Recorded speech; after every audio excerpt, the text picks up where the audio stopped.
analysis and advocacy. As we gathered here this evening, we're doing so at a pivotal moment in our nation's democratic journey. On March 19th, 2025, citizens of the Commonwealth of Dominica took to the streets in a peaceful assembly to voice their concerns over the recently passed electoral reform legislation.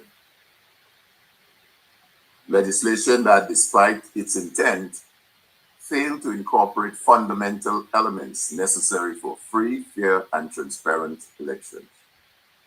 What followed was not just a demonstration of civic engagement, but also a stark response from the authorities, leading to the arrest of several individuals who exercised their constitutional right to protest.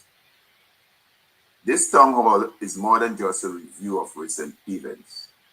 It is a call to examine the legal, political, and human rights implications of both the legislation and the government's response.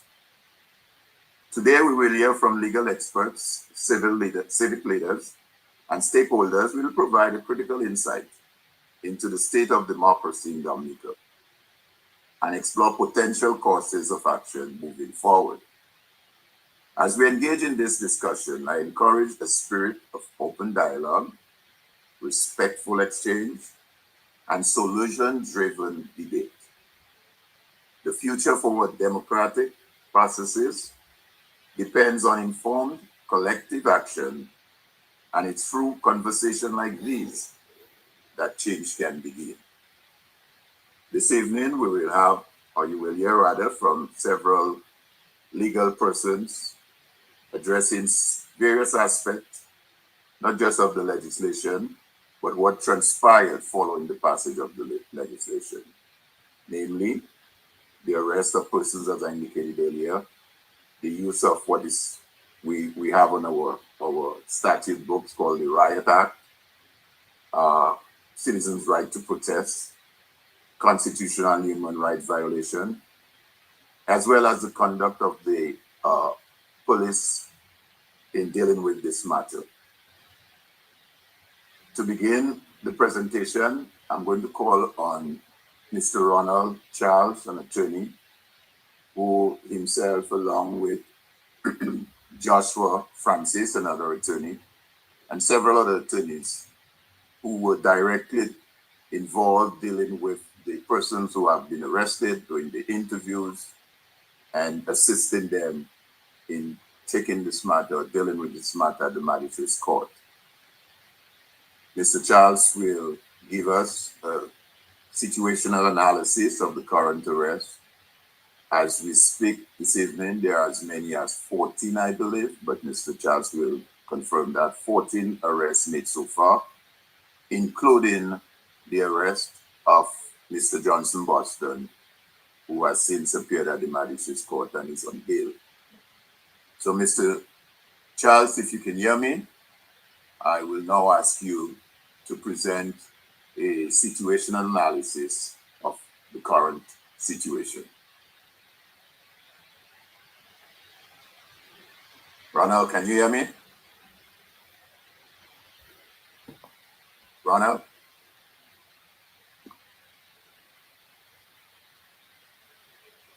Sorry about that. Okay.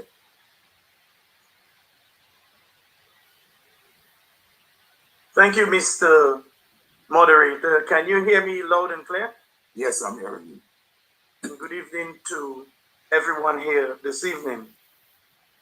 Normally, in circumstances like this one, I start my presentation like this.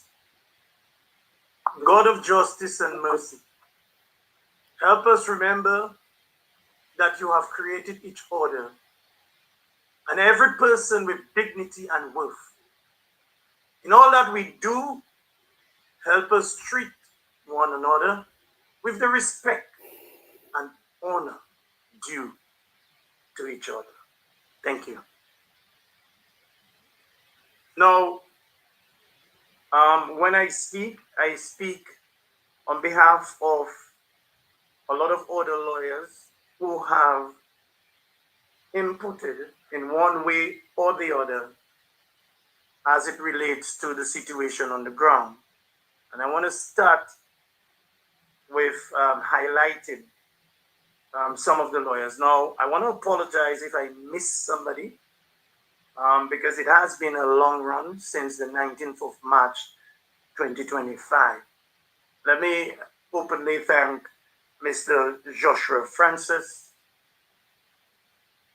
Ms. Jenny Jackson, of course, Mr. Gildon Richards, Mr. Bruni, Mrs. Blomquist, Mr. John Lee, or Mr. John Charles, sorry, Miss Clara Shillingford, of course, Miss Noelle Knight, counsel, Jeffrey Later, and many other lawyers who I may have missed, but I know that they are working behind the scenes. I also want to take this opportunity to thank the many families who have sent regards, who have supported us, who have come alongside by the cell, and giving their loved ones the support that they need.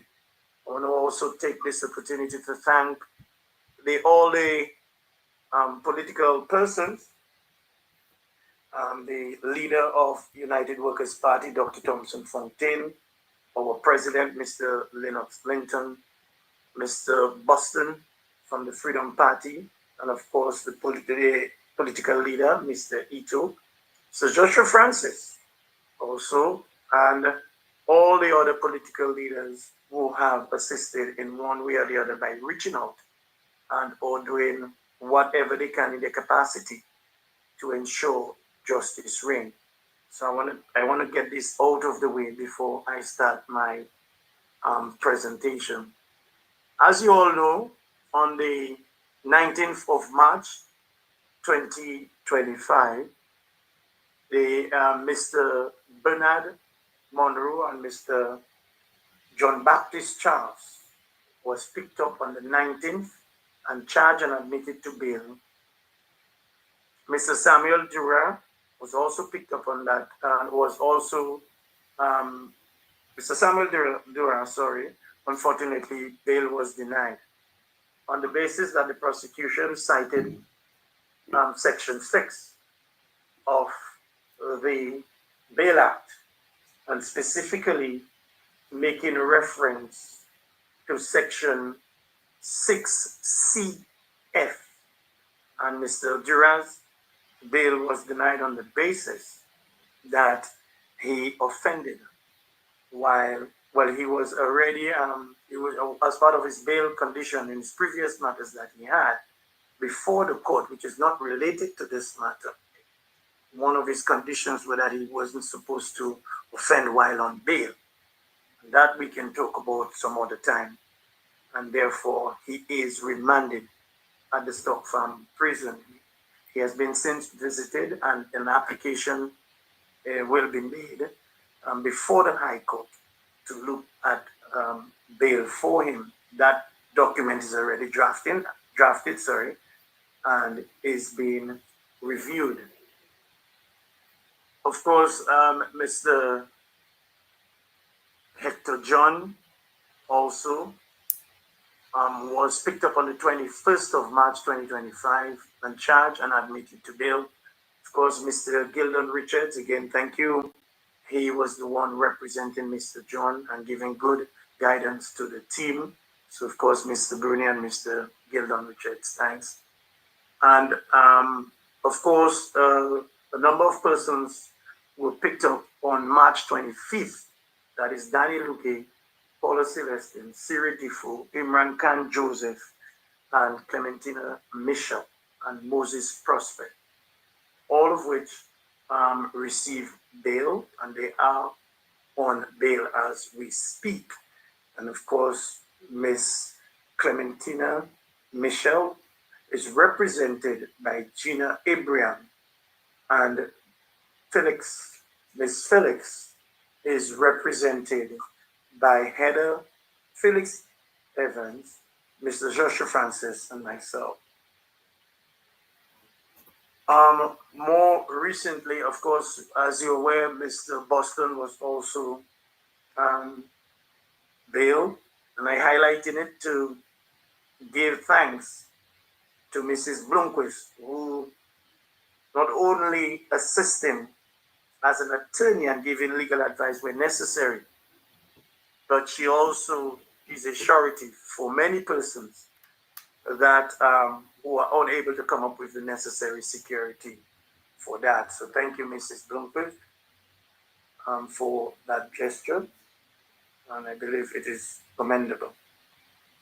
We have other persons that have been um, picked up. More recently, we have Mr. Crispin Piper, and he was picked up on Friday, sorry. He has some challenges with some illness and with asthma, and that he also has his boy who is the caretaker and he's the father, and therefore I've been trying to see if we can get a conditional bail in the circumstances so that he can be with his son and be because of his health reason. I have communicated with the authorities in this regard. If my presentation is cut short, it's maybe because I have to leave to go to deal with that circumstance. I'm still not getting absolute confirmation, but everything is in place in the event that the police agree, in principle, to give him conditional bail on next week or Monday, then the formality can then proceed. We also just today again, Mr. Matson Rule from Tarish Pete was picked up. He's at the cells as we speak. He will be processed tomorrow, which is tomorrow Sunday, about 12 noon. That arrangement has been made, and we are looking at that date for that. Let me go back to Mr. Crispin Piper. If he does not get the bail this evening and or tomorrow, it will be sad. However, we would have to proceed to the court first thing on Monday morning. Let me just say that all in all, because there are also other presenters to come, all in all, every single individual, lawful people of Dominica, persons who just want their freedom of speech expressed, they have been in high spirit at the cells. Let me just go through the process. Basically, they're arrested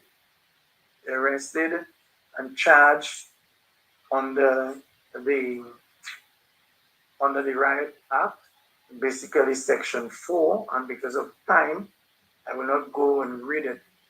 But the basic charge that they have before them is that on the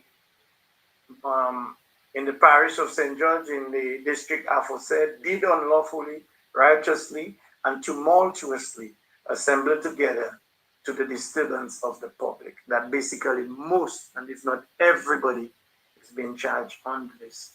Miss Clara Shillingford will touch on the conditions, and then she will expand on this. But let me go back to my point. Everybody that has been arrested have been in good spirit, have been very, very cooperative. In terms of the investigating officers, I have witnessed a cordial communication between the prisoners and the lawyers, and of course, each person had to be interviewed, and subsequent to that, taken to the magistrate court where they will be bailed. And there it has been a long week and a half. I want again to thank all those who made it possible. If I missed out a name or two of prisoners, I want to apologize because I can tell you it has been a long run. So I just want to thank everybody, thank for the opportunity. I want to also highlight the diaspora persons, Mr. Alvin and Mr. Crispy and Mr. Mackenzie, and Mr. Mackenzie is not from the diaspora, but he's like an international person, so I understand that. And all the diasporas, who are Dominicans really, really, really helping out. And I'm so, so, so pleased to see that. So I want to thank you all. I want to thank the media for, you know, for doing what they do. So all in all, this is my small presentation. It has been tough. It has been challenging, but we can do it. Thank you for the opportunity, and may the good Lord continue to bless you. Thank you very much, Mr. Charles, for that situation analysis. I think you've given us quite a bit. And we, on behalf of all the people of Dominica, the citizens of Dominica, we want to say thank you to you for the work you have been doing, you and the other colleagues. Much obliged. I Thank you. spoke with you several times since this matter has been on the road, and I can tell you, I'm not even sure how to put it, but I can understand the work you have put into that. So we really want to say thank you. Let us just jump to now to you mentioned the Riot Act. So I'm going to invite with us who we have with us this evening, Dr. Irvin Andre, to speak to us a bit on this Riot Act, which he will expand on that, but which is well over 300 years old. That act was passed in 1715, and that is the piece of legislation that is now being used in 2025 against the citizens of Dominica. Dr. Andre, can you hear me? Dr. Andre? Okay, I will. Hi, good evening. Yes, go right ahead. Good evening, sir. Good evening to your panelists. Good evening to those who've taken the time off to be here this evening. This is obviously a very important cause, not just in terms of our individual selves, but in the lives of the nation. Can you hear me? Yes, I am. Let me just, before Dr. Andre, anyone who please mute your mic if you're not, presenting, so to avoid any distortion. Thank you, Dr. Andre. Go ahead. All right. So the cohort of 13, or is it much a larger number now? They've all been charged under the Riot Act. This act has a rather ignominious history. The first manifestation of such an act was in 1715 with the British. It was used as a powerful and potent tool of colonial control. That act has survived through the centuries in various countries. England saw it fit to get rid of it on about 1919 or thereabouts, give or take a year or two. But in many of the islands, whether it's Antigua, whether it's Jamaica, and some of the other islands, it survives. And it survives to have force because of what is called a savings clause in many of these island constitutions, which basically stand for the proposition that laws passed before the era of independence, in our case 1978, will survive despite constitutional guarantees of freedom of movement, freedom of association, freedom of assembly. And so you have many governments resorting to charging persons under the Riot Act, constructed or fabricated or concocted riots, just as a means of imposing their will on the people, irrespective of the constitutional guarantees. And this is exactly what we have in Dominica. This was a peaceful protest, a peaceful assembly. It was proclaimed as such. I think those involved in it went out of their way to advertise it as such. And the evidence speaks clearly that it was, because it was only through the violent intervention of the police that you had any kind of altercation, any kind of suggested violence. And the evidence is clear. The most potent evidence is clear that the perpetrators of the violence were the members of the police force, whether through throwing stones, whether through firing rubber bullets, whether in fact to instructing police officers to advance as if it's some type of war zone, for God's sakes, whether it's slapping an elderly person involved in this senseless to the ground behind police lines, even without that individual acting in any fashion which posed any threat to any police officer. So this is what we have. We have the resort to force as a means of intimidation, as a means of suppressing free assembly, freedom of expression, and freedom of association.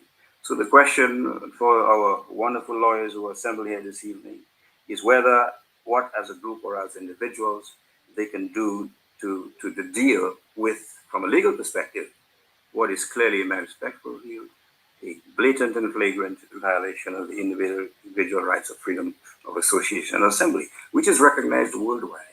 So this is not some type of insistence by a group of ne'er-do-wells in Dominica trying to overthrow a government. They are simply trying to express themselves, express legitimate concerns about the validity of elections. And again, for those who are not very familiar with what it has obtained in Dominica, the two central planks, well, actually make it three, that are most objectionable, in fact, are the glaring omissions in the legislation enacted by the government a couple of weeks ago. The first glaring omission relates to campaign finance reform. What is the significance of that? The significance is clear.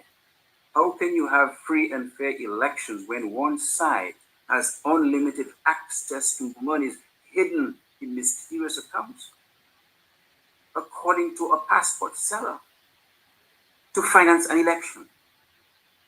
How can that be fair? By what means can it be fair? One doesn't have to have a so-called legal mind to understand that this is a gross violation and perversion of free and fair elections in the island. Dominica has 70 people on the ground, 70,000. Well, that is a generous interpretation. By all accounts, there are over 100,000 people, Dominicans living abroad. And if one side has the financial ability to pay the passages of persons who've been out of the country for 10, 20, 30, 40 years to come to vote in clear violation of the laws as it existed before the enactment of that legislation, that by any stretch of the imagination is a perversion of democracy. So this is why you have this protest against that omission. Another glaring omission relates to well, that is somewhat controversial, the refusal to cleanse the voters list, to have a re-registration process which has taken place in virtually all the islands. In fact, that in Antigua was done under the auspices of an attorney general who is Dominican. And he did it in 3 months.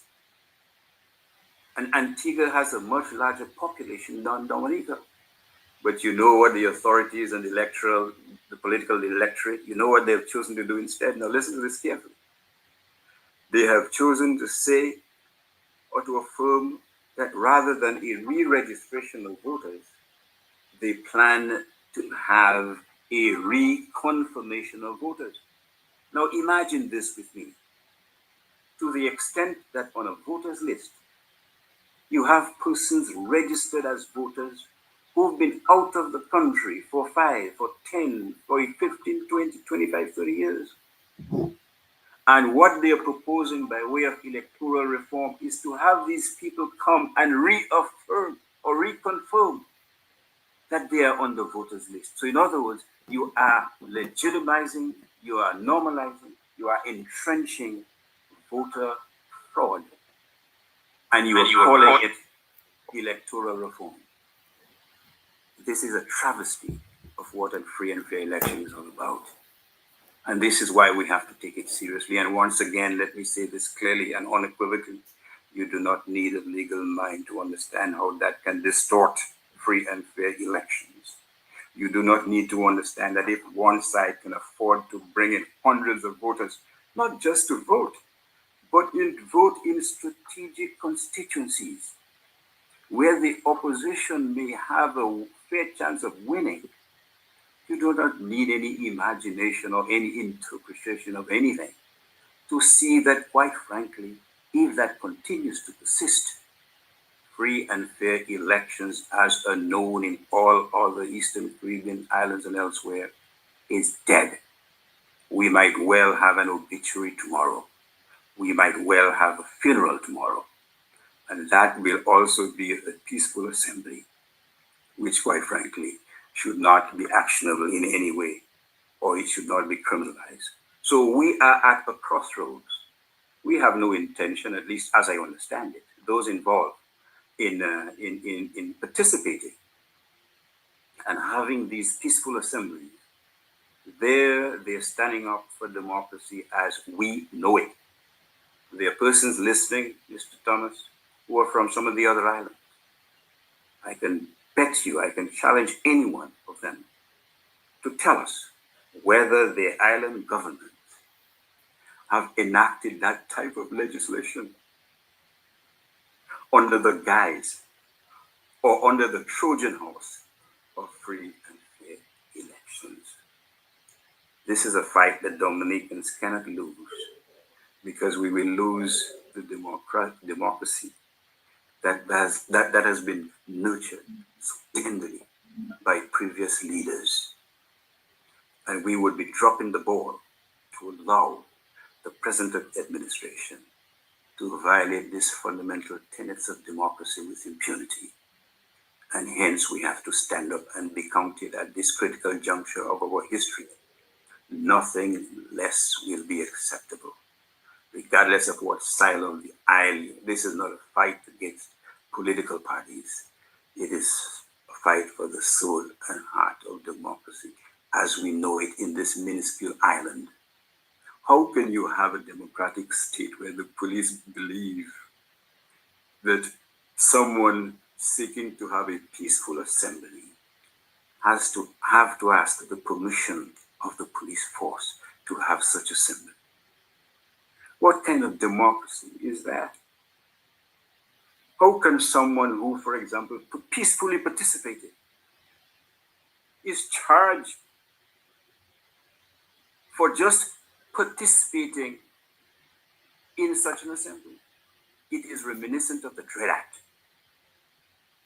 There is no allegation that this individual threw any stones at anybody. There is no allegation that individual cussed up any police. There is no allegation that this person picked up a bag of marshmallow and hit anyone. But he or she is charged. That is what we've come to. And the fundamental question is this, and I end it on this note, Mr. Thomas. There are other speakers. Where are our leaders? Where are the leaders in the Caribbean who are, well, the governments in the Eastern Caribbean? What voices of protest have you heard from them? What voices of concern? They can wax poetic about anti-colonialism, about the American behavior, about injustice elsewhere. But when it comes to what happens in their backyard, there is a conspiratorial silence. And I'm happy that there are within our midst persons from other islands who have said through their actions and their words, they will not participate, they will not condone, they will not normalize, they will not legitimize what is happening in Dominica. Because if we're supposed to be West Indians together, then what happens in Dominica affects each and every citizen in each and every constituent part of that commonwealth that we love to boast about. Thank you very much.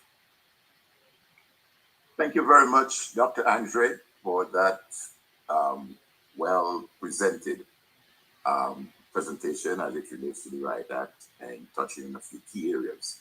Let me just note as well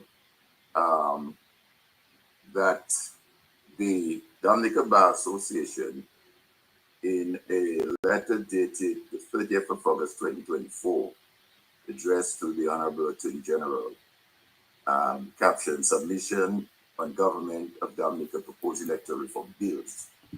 And campaign financing was one of the areas that they mentioned in there that ought to be in the legislation. And to add also that Sir Dennis Byron recommendation and draft legislation, which he presented to government, included campaign financing. I would just like to also recognize in our midst this evening Dr. Goodwin Friday from St. Vincent, attorney at law as well. And I think earlier I saw Miss Baptist, who is also an attorney at law from St. Vincent. So I just want to say welcome to those two individuals. And it's good to see that you could join us on this all important discussion, town hall meeting. Let me just move quickly. I just want to keep it as succinct given our but I won't say time constraint, but we started a few minutes late. So I'm going to I'm going to move on to Miss Cara Shillingford, Attorney Cara Shillingford. You heard in Ronald's presentation, he spoke about the various bail conditions, and you just heard from Dr. Andre on the act under which those persons were charged. So I'm going to ask Ms. Cara Shillingford to speak to the question of these bail conditions, but also if she could also touch on the Public Order Act. There is a Public Order Act, as I understand it, under which these individuals could have been charged, but they chose to charge them under the Riot Act. So if she could speak to that as well in her presentation, that I think would be useful for us. Ms. Shillingford, you can go ahead. Can you hear me? Yes, I can. Sure, thank you, Cara. Okay, so firstly, we could probably start with the bail conditions, which were set for some of the accused persons. And these bail conditions were set specifically, the ones I'm referring to were set specifically by Magistrate Loader. And I'm going to read some of the most problematic bail conditions. So in one of the reconnaissances, it says at number 6, accused not to get involved in any discussion of this matter on the media, either directly or indirectly through any agent or third party. Number 7 says, accused not to attend any public gatherings, demonstrations, protests, etc. during the duration of this matter. Now, just to explain, bail conditions are set by a magistrate who grants bail. And basically, these are rules that an individual who is accused of a criminal offense must abide by in order to maintain his or her freedom. If a person breaches a bail condition, then the police can, or the prosecutor can return to the court and ask the court to revoke the bail, meaning they can ask the court to make an order which would authorize the police to simply go and pick up the individual and put that person back in the cell. So bail conditions are extremely important, they're extremely serious, since basically they remain hanging over a person's head. Now, we see that the bail condition which prevents the person from having any form of public participation says that that condition would extend throughout the duration of this matter. It is a well-known fact that there is a serious backlog, a serious problem of delay within the justice system in Dominica. By that I mean, I think members of the public, are aware, and certainly the lawyers among us know that criminal matters in the magistrate court, especially political matters, tend to drag on for years. Sometimes we see matters dragging on for 5 years, 6 years, 7, 8, 9 years, 10 years. So to impose such draconian, undemocratic, unconstitutional bail conditions on an individual for potentially and most probably, a very extended period, that is, to my mind, just flabbergasting. To my mind, it's something that should be of extreme concern to every Dominican who enjoys liberty, every Dominican who wants to maintain some semblance of democracy in Dominica. Now, we know that we have a constitution which is supposed to be the supreme law of the land. And the constitution has certain rights, fundamental rights, which in order for society to function properly, fundamental rights must be respected. So basically, the idea of a constitution is like it's a contract between the people who govern and the general population, we the people. And it sets out certain rules by which the people agree to be governed. And these rules, as I said, include fundamental rights. Fundamental rights such as the right to freedom of expression. And the right to freedom of expression means that an individual must be able to speak freely. An individual must be able to express his thoughts, his opinion, whether in words, in writing, through whatever means, without any unjust interference from anyone.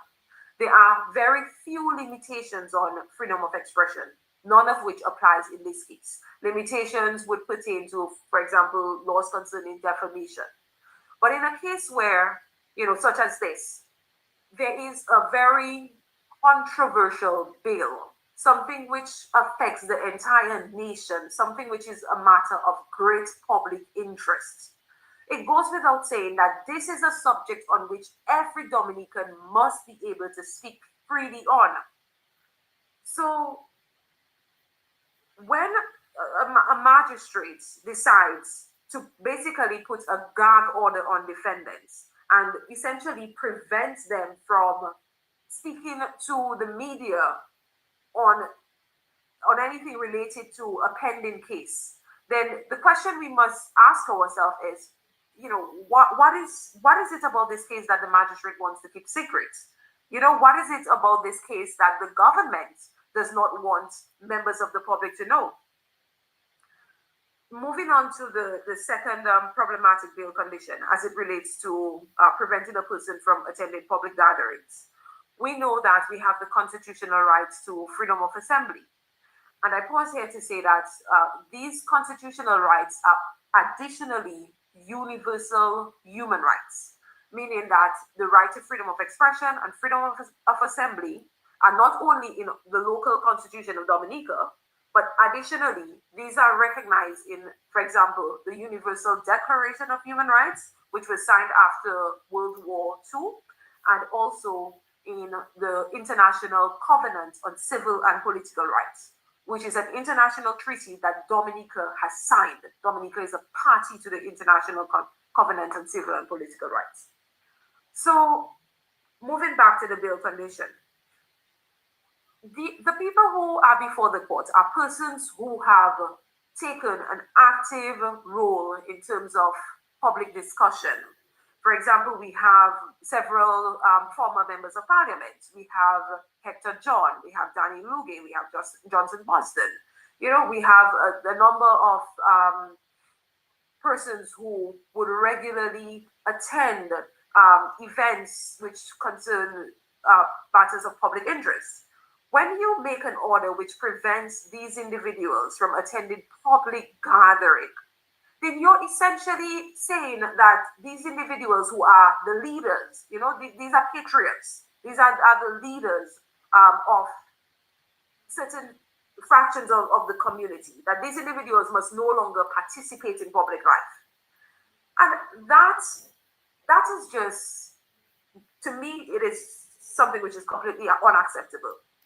The purpose of bail conditions is simply to ensure that the individual who is granted bail attends court at his hearing date. There are several cases which have said that, several cases at the highest level, including the Privy Council and the CCG. Now, bail conditions are not supposed to be used in a manner so as to restrict people's fundamental rights or to eliminate opposition forces in a country.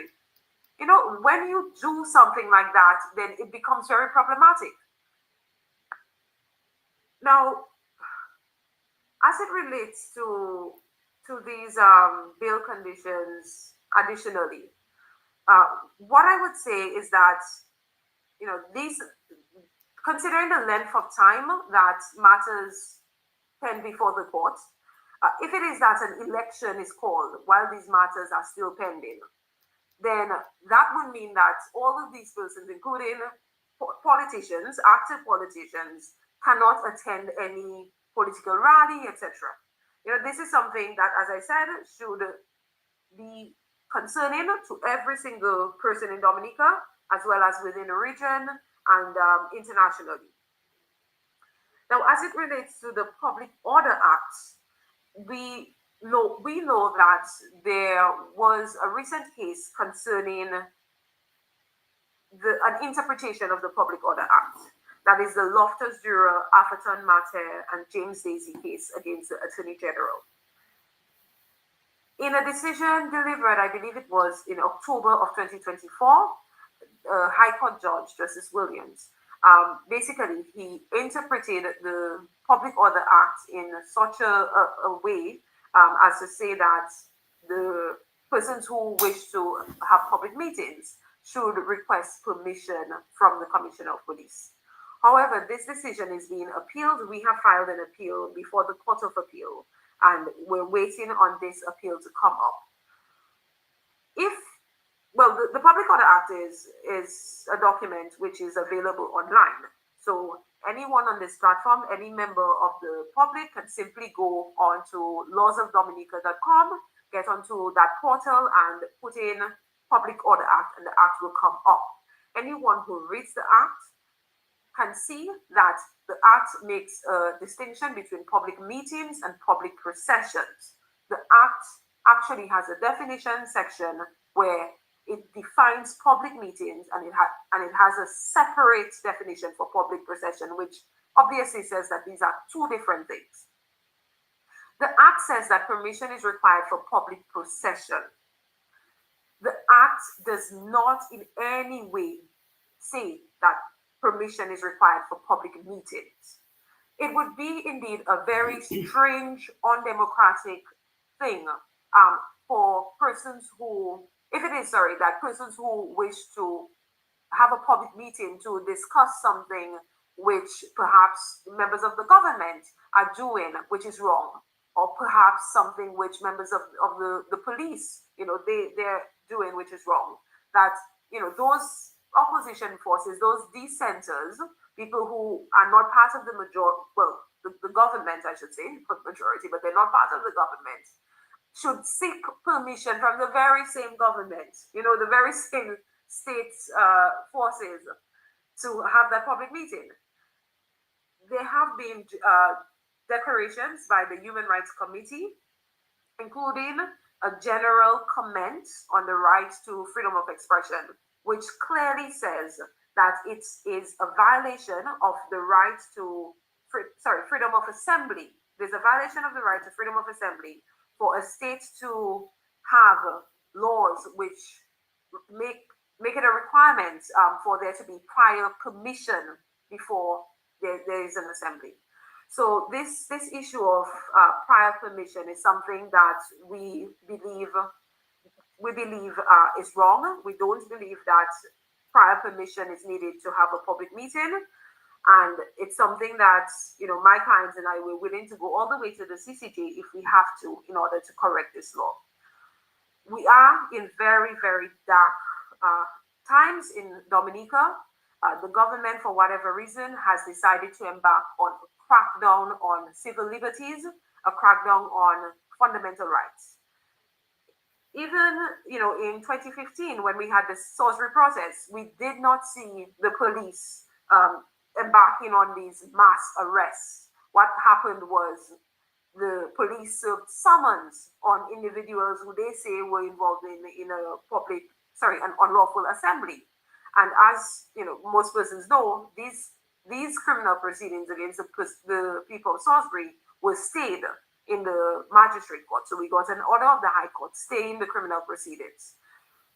The issue of the constitutionality of the Riot Act, it is still pending in the High Court. The matter came up before the Court of Appeal since 2019, and the Court of Appeal ordered that it be returned to a High Court so that it can be heard by a different High Court judge, other than the one who heard it originally. Since then, we have not gotten any hearing dates from the court, and I will continue to follow up on this. But it is, of course, very frustrating as a legal practitioner to have to be preparing documents, arguing cases, presenting on the law, and still have to be constantly following up with the registry in order to get basic things like court dates. But yes, so these are two matters which obviously have some implication on the current situation. That is a matter concerning the Public Order Act and the Riot Act. Now, I think I'll hand back over to you, Alvin. Yes, thanks, Kara. But let me just quickly though, thank you again for your well-delivered presentation. Without necessarily going into your strategy or the strategy of the attorneys and all of that, can this bail situation be addressed as of now, so as to avoid the protracted delay that can come out of that? You go to magistrate's court today, the case is postponed, it's adjourned for another date, and we run the clock down. Is there a way something can be done now as we speak? Yeah, so there are multiple options which are available. For example, as it pertains to the specific bail conditions which are problematic, an application could be made to the High Court to vary the bail condition. Additionally, a constitutional motion could be filed on the basis that these bail conditions themselves are unconstitutional.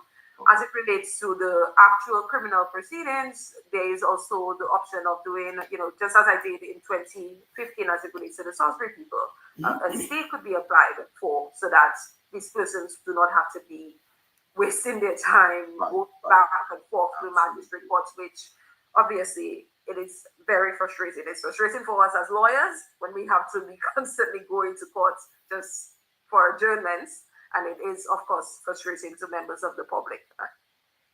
Okay. Thank you very much, Cara, again, for your presentation.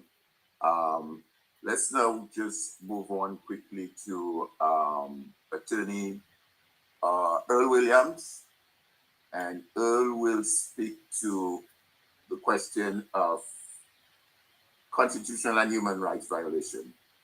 And I think Earl is very passionate about what the Salisbury people have endured on two occasions, and which is, in our view, it's a violation of persons' human rights, not just the constitutional, but the human rights.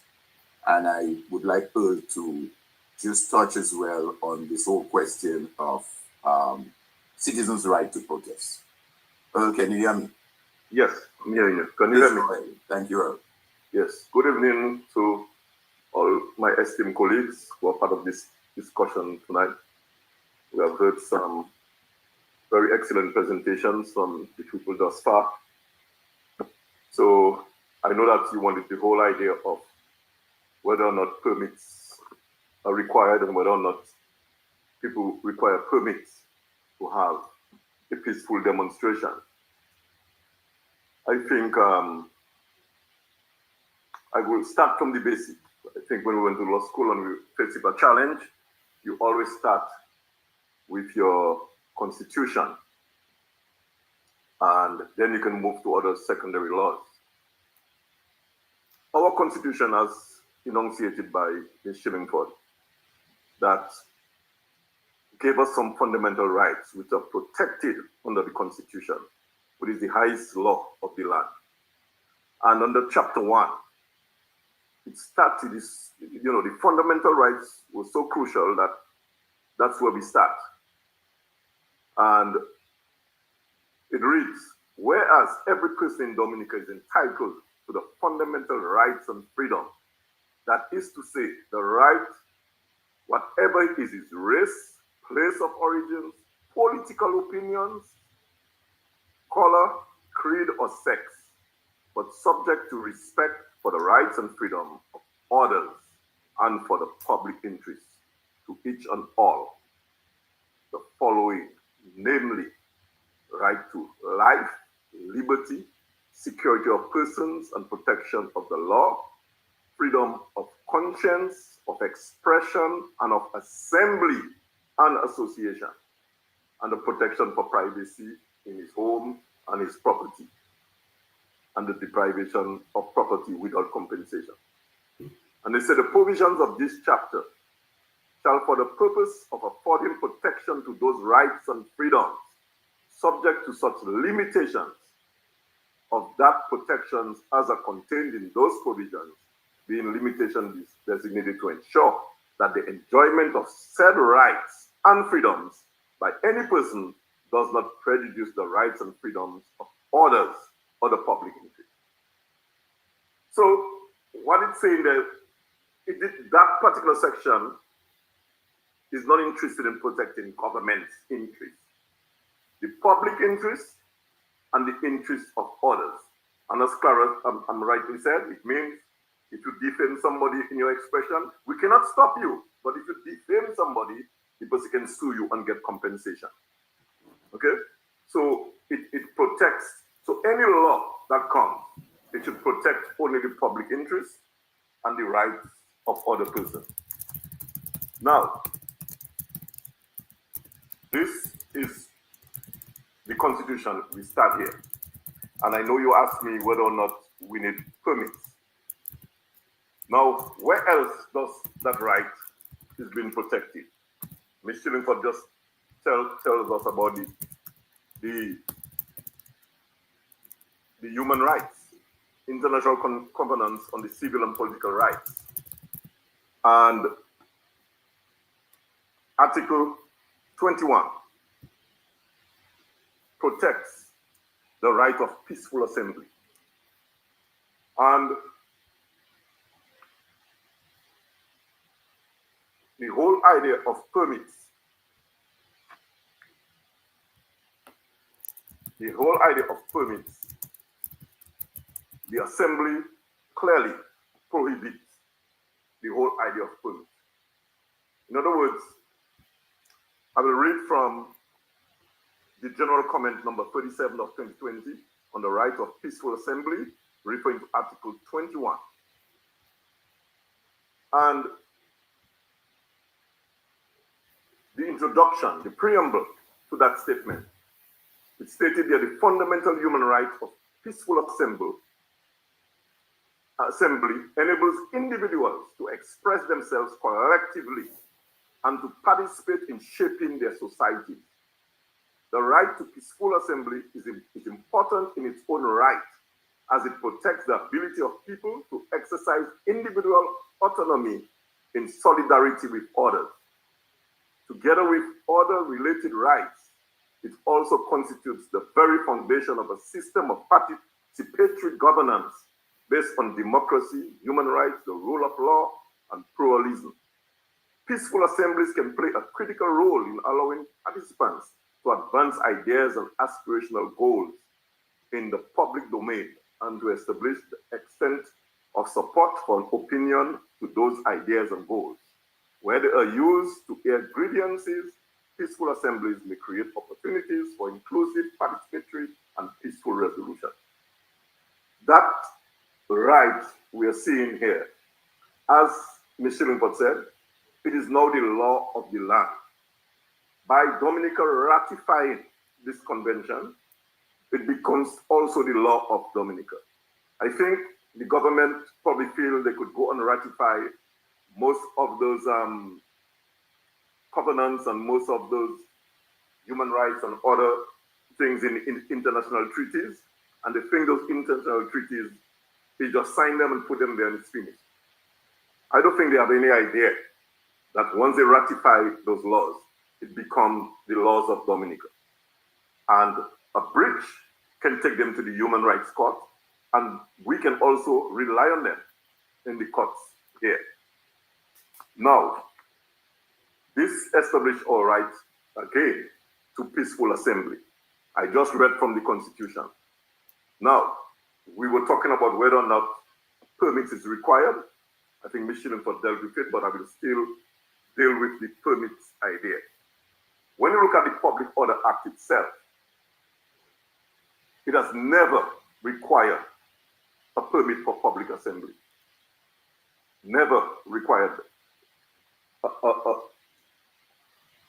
It never required a permit for assembly of persons. Nowhere in the act. And yet, for some reason, I heard Prime Minister Kerry today claiming he did not even charge the people for assembling without a permit. And I see Mia Motley, in a response to the leader of the United Workers Party, jump on the same idea. That was unfortunate that she, seeking to answer, she had to go and get advice from the same government and said they didn't ask for a permit. They did not plan a procession. They planned an assembly, and they have a right to assemble. And tied with the whole idea of fundamental right of assemble is also the right of expression. They have a right to express themselves.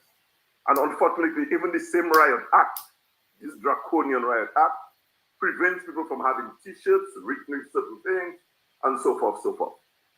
But one of the fundamental areas in the even our law, even the Riot Act, which when I look at it, I take a second look again at this Riot Act. I probably have a copy here. And it was very interesting. The Riot Act provides for the assembling itself is not an offense. But it says, after this proclamation is made, asking people to disperse, when it turned to a riot. So in other words, people are assembled for a common purpose. If it turns to a riot, then the police come in, make the announcement, and having stayed there within an hour after the announcement, then they commit an offense. So, putting it to the present situation, where people were peacefully demonstrating, exercising their democratic rights, and there was no injury to property or persons.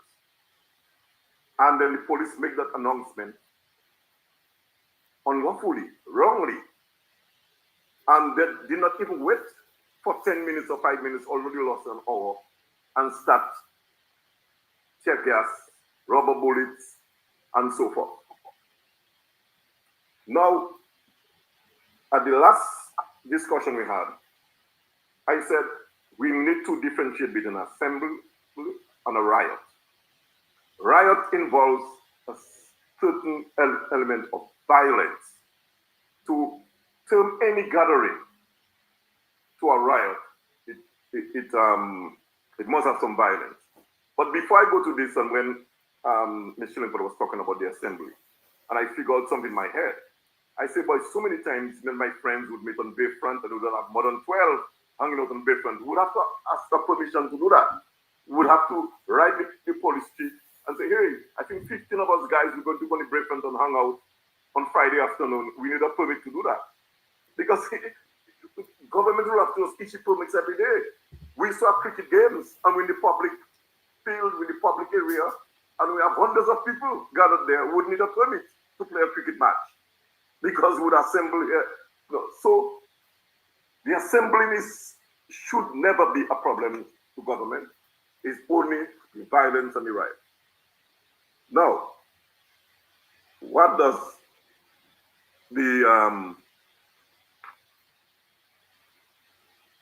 the human rights talk about violence? They said,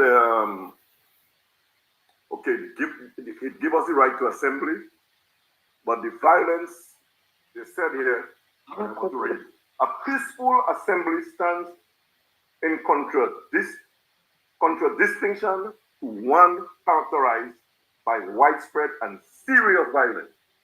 Widespread and serious violence. That is the terms being used. The term peaceful and non-violent are thus used interchangeably in this context. The right to a peaceful assembly may, by definition, not be exercised using violence. So they recognize your right to a peaceful assembly does not involve violence. Violence in the context of Article 21 typically entails the use by participants of physical force against others. They were not using any force against others. They were there among themselves for a joint purpose. So against others, that is likely to result in injury or death or serious damage to property. We all know there was no damage to property, except serious damage to property. But I heard Hector John probably shift one of the rails, guardrails. So, but you have any serious damage to property. Mere pushing, and I want to reiterate that, mere pushing and shoving or disruption of vehicular or pedestrian movements or daily activities do not amount to violence. This must be sung loud and clear to the Dominican public because we do not want anyone to intimidate us from exercising our fundamental rights. We do not want anybody to affect us exercising our democratic rights in our society. And they make it clear, and I'll read it again. Mere pushing and shoving or disrupting of vehicular or pedestrian movement or daily activities do not amount to violence. So in other words, based on what Dr. Irvin was saying, there was a peaceful violence and the officers turned it into a riot. So coming back to this, it is clear that no permits are required for an assembly where more than 12 people want to assemble for a common purpose. And it's also a right to people's expression because they want to send a message to government. And the whole idea every time that when in the past people ask for permission, maybe to go by the House of Assembly, and they say, no, go Bath Road. And they did that to United Workers' Party several times. Again, you know what the Human Rights Committee said about that? They said, obligation of state parties regarding the right of peaceful assembly. They said there, moreover, while the time, place, and manner of assemblies may under some circumstances be subject of legitimate restriction under Article 21, given the typically expressive nature of assemblies, talking about the freedom of expression, participants must, as far as possible, be enabled to conduct assemblies within the sight and sound of their target audience. In other words, one of the times that the United Workers' Party opposition wanted to demonstrate around the government headquarters and they send them somewhere else, this as well is unconstitutional. It is a blatant disregard to their right to freedom of assembly.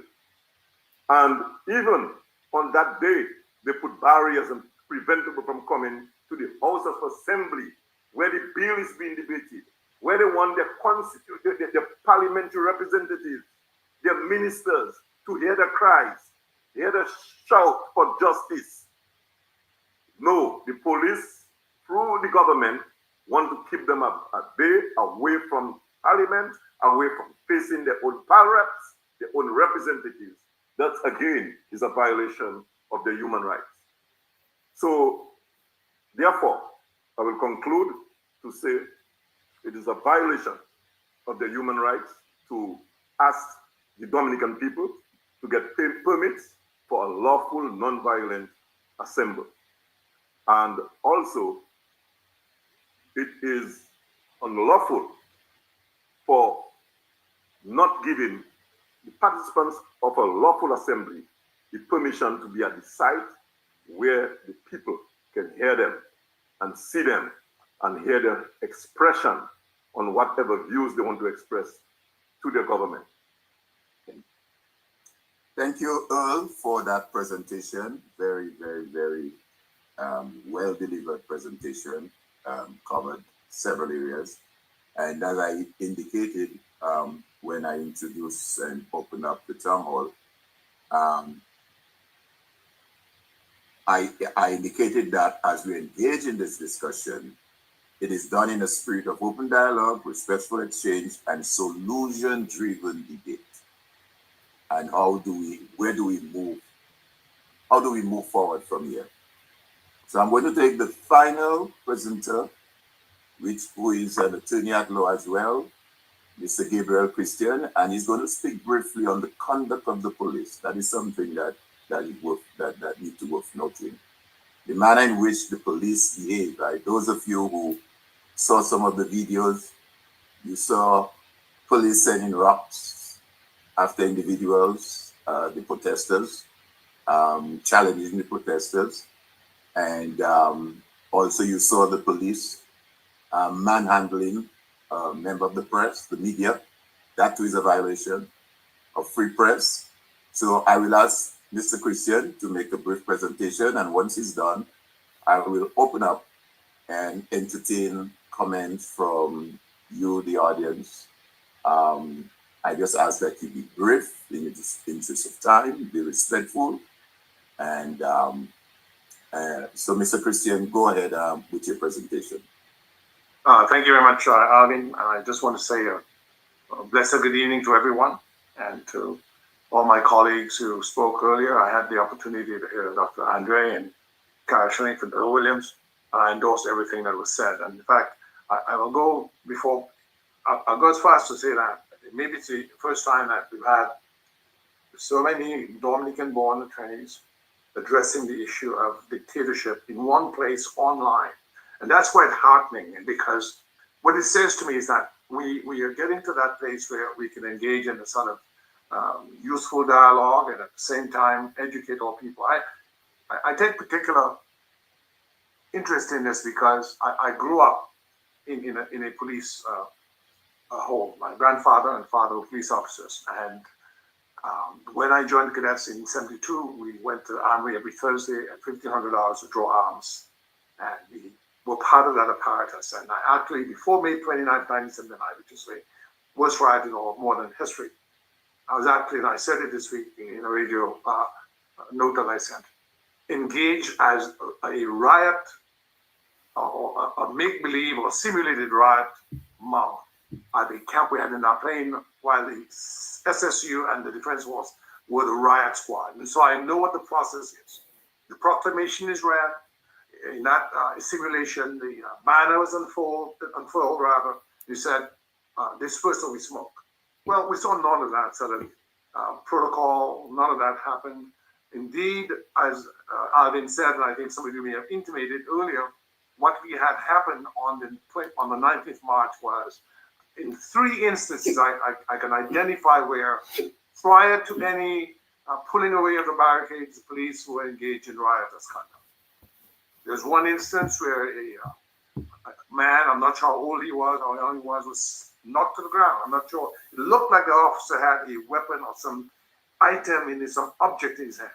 And the gentleman went straight to the ground. That was the most vicious assault, and I'm hoping that through the collaborative that we have here, we can begin to discuss civil action for damages against those persons who engaged in assault against citizens. That was the first instance I saw. Obviously, the notorious instance of the journalist from Emo News who was assaulted 2 or 3 times by a senior officer, 2 or 3 times. Before the eyes of the entire world, because social media affords us that platform. That was another instance. And all of that time, there's no flinging of bottles or stones or anything like that. So the police, and I hesitate to say police service, the police force used force, provoked the gathering, engaged in riotous conduct prior to the barricades being pulled out. I think Earl Williams made a very good point in that what we saw did not amount to riotous conduct. It was not the kind of destruction of property, flinging of stones, none of that. All of those things came after the fact. So I will say this: we now have to pivot from simply an argument about the final details of electoral reform. That struggle must continue, but I believe we need to expand that to a concern and a struggle for human rights. And I'm hoping that in the course of this discussion, Kara or whoever is involved with the Salisbury, I believe a civil suit has been filed for damages for Salisbury. I'd like us to know where that, I'd like for us to be told where that is, and how in fact this gathering with the lawyers on the ground, working with lawyers overseas, can hold a public trial. We want to use this, as a teachable moment at the public service center or some other place adequately commodious. A public trial of that to really indict, rather, to indict and try in absentia perhaps, because I know we don't have subpoena power, but the idea is to instruct the Dominican population at home and those abroad as to those things that are happening in our country that are dictatorial. So we can have then folks who, from the event on the 19th, can be called to testify. We'll have someone who's suitably seasoned, act as a judge. We will have counsel for the state, that's the Commonwealth of Dominica, and we'll have counsel for the defendant. Of course, the defendants will be those police officers or other actors appropriately so designated. And we'll, on behalf of the people, which is really the nation, the people of Dominica versus the perpetrators of the attack on Salisbury, the people of Dominica versus the rioters involved in the riot of March 19th who wore uniforms. We can begin to dissect those areas of our Constitution that have been consistently violated over the three incidents or three instances of the attack on Salisbury and other incidents. I remember one incident where at the Windsor Park, I think the ear, nose, and throat surgeon, Irving Pascal, I think he was with the nurse Annette Sanford or someone else, they were holding a banner. Quietly standing there holding a banner. And the police officers came up and tore the banner away from them. Okay? That was an assault. I know there was an instance where some people from Montserrat were at the police station standing. They were not throwing stones. They were not involved in any violent contact. And a police officer lunged from his vehicle in the most savage way and assaulted that member of the Montserrat organization. I only mention those things to say that the police force in Dominica is placing itself beyond the pale. And by its continued egregious conduct and misconduct, its savage assault on its own citizens, it's placing itself in an untenable position where it will be exposed to litigation, locally and otherwise, for having allied itself with an increasingly dictatorial regime. I will conclude by saying, I believe there are few things that can be done for those who are attorneys and for those who are civil and human rights advocates.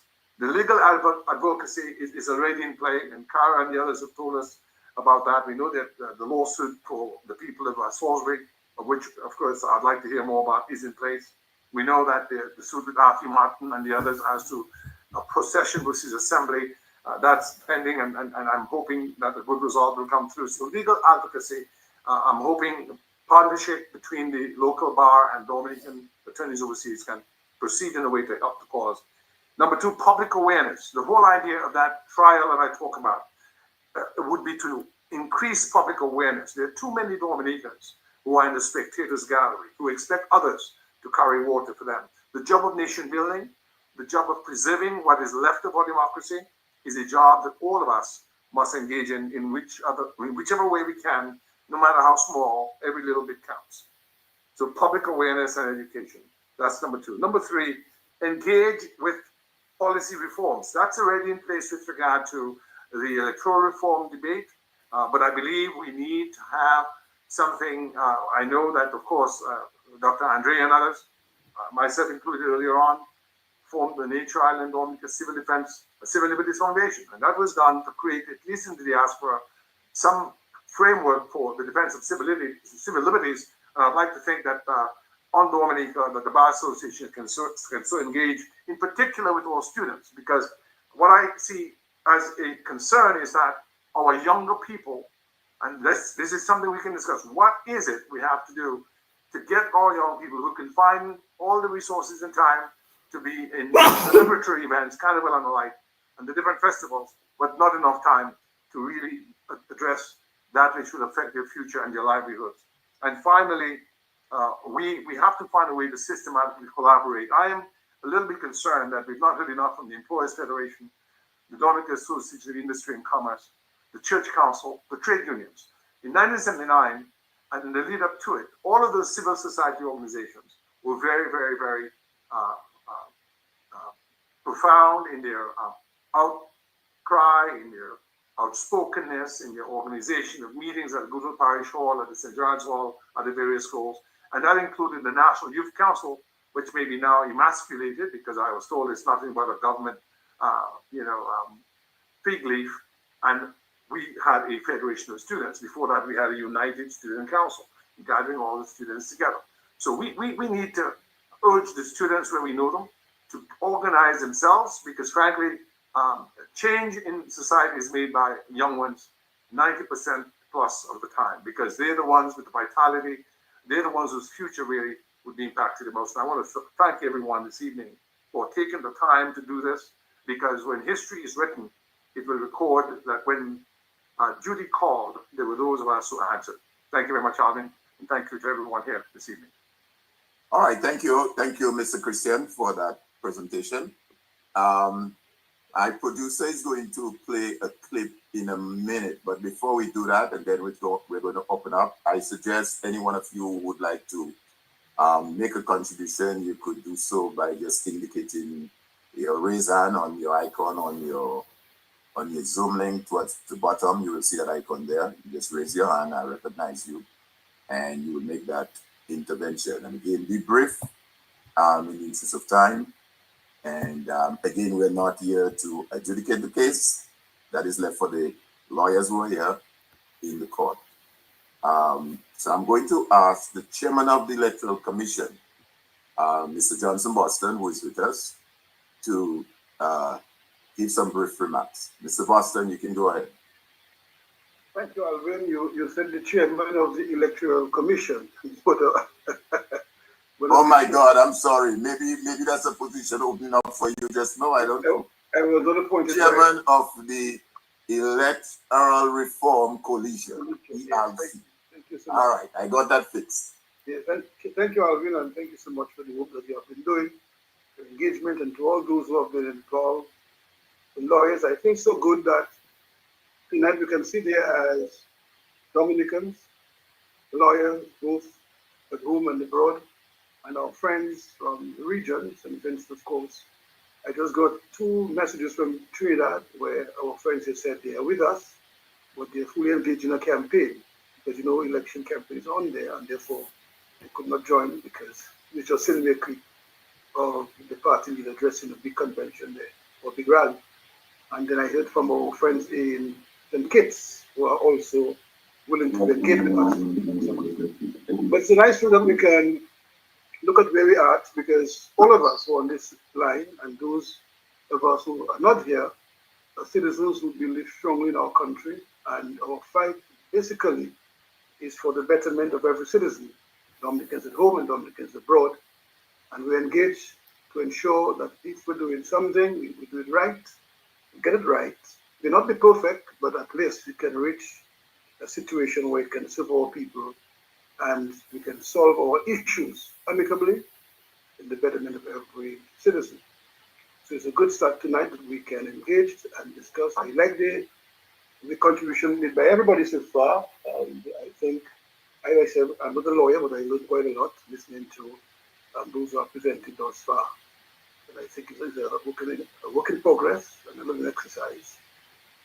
Of course, after the 2022 election, we felt that we had to engage more into the electoral reform process, discussion, and we said instead of each of the speak individually, and you have this small little printers talking, and it's not effective, we formed the electoral reform coalition so that we could speak with one voice, because we felt this matter is so important to Dominica, and for Dominica that we should speak in one, voice about it.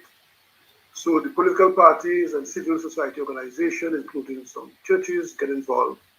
And since then, we have been on what you call the sensitization and education um, program to involve Dominicans to engage with. We said the election has consequences, and therefore, if you elect a government that is working for you, it is for your interest and that of the wider community and nation. If your government is not working for you, it means that the nation will suffer and the country will fall apart. And informed people, we believe, will make informed decisions, and that will be to the benefit of all. So that's where our focus have always been as far as election reform are concerned. And we know there are a number of areas we agreed to, we make recommendations. We just didn't speak. We sat down, we engaged lawyers and others, and we made recommendations. We had what we call the short term to mediate, the medium, and the long term. We specified why we had it this way, because there are areas you may have to have constitutional changes made to fit in those there. And we wanted to work with the authority in a very, amicable way, that they hear us, we hear them, and we decide. Because yes, we understand and we accept that the majority will have their way, but the minority must have their say. And small as it is, the minority must always be respected and have their say. So it boils down that the three main vexing issues in the discussion were campaign finance, legislation, the voter ID card, and of course, re-registration versus reconfirmation. And we have raised this, we have given examples. In fact, we even go as far as getting the legislation from Jamaica to make it available so that people can see that their model. We contacted Antigua. They have some, not as poor as Jamaica, but something that could guide them, as well as Barbados and so forth. So we wanted at the end of the day to have a good deal. We end up where we end up because there was not the spirit of cooperation and respect and appreciation and accepting the fact that we all, whether we're in government or not, we're all Dominican and we all should be working together for the good of Dominica. So I just want to encourage this discussion to continue, because sometimes something happens and we're all together, and after that we go and take a little rest and we forget it. I want us to keep this on so that we can find changes that will improve how we dispense laws to our people and how we unify our people to go forward. So again, I want to thank everybody for being on here tonight and appreciate you so much, because you could have been somewhere else, relaxing, having a little Saturday night, drink or something, or even a broth. Some people like broth. But you choose to be here because this part is so important and it's so interesting that we can discuss, make suggestions, make recommendations, and see how we improve going forward for the betterment of all of us Dominicans. And it was said by, I think, by Dr. Andre that if what happened to Dominica is being ignored, and other islands in the Caribbean and most of the OECS, they feel they have an example, a wicked example to follow, and therefore they can follow. So if we correct things in one jurisdiction or in one part of the OECS CARICOM, then obviously we can guide ourselves, because the ultimate goal is to have good government, to serve the people of Dominica, to create jobs, and I want to extend to the people of the region to create jobs, create unity, create harmony, and of course, to ensure that at the end of the day, one can look back at his or her legacy and involvement in public life and say, I've made my contribution, and through that, I have improved the lives of my people. Thank you, God bless. And I just want to shout out in a special way Dr. Friday from St. Vincent. Is the leader of the opposition there, and he's a PhD in law, and I'm glad he has agreed to join us. And Mrs. Baptiste was here with us. I followed her very much in St. Vincent, and when she took on the fight that didn't ever go through St. Vincent, that she stood up steadfast and ensured that she was doing the right thing, fighting the right fight, so that the people of St. Vincent can have justice. All we want is our democracies to stay alive, and our election can be free and fair, and you have a level playing field for all those who want to participate and feel free to do so. Thank you, and God bless. Thank you very much, Mr. Boston. Thank you very much for those brief remarks. At this stage, what we'll do, the producer is going to just play a short clip. But before he does that, I would just like to say thank you to Push Past 10 as well as TDN Network.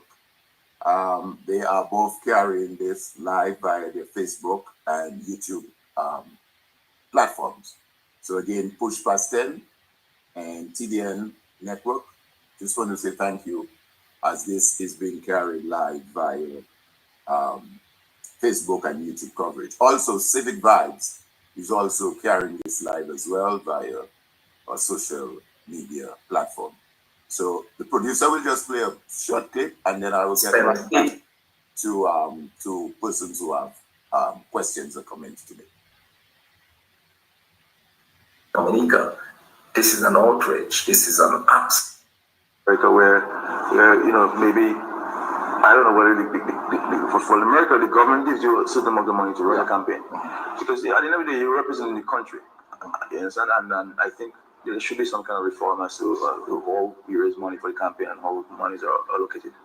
So that will help tremendously, I think, in leveling the playing field.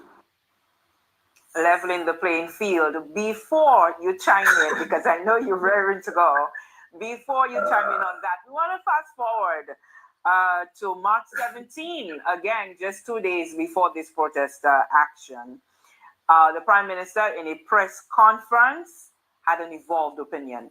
Let's listen. Campaign financing was never on the agenda for electoral reform until Sir Dennis Byron proposed a draft bill that came straight from Jamaica.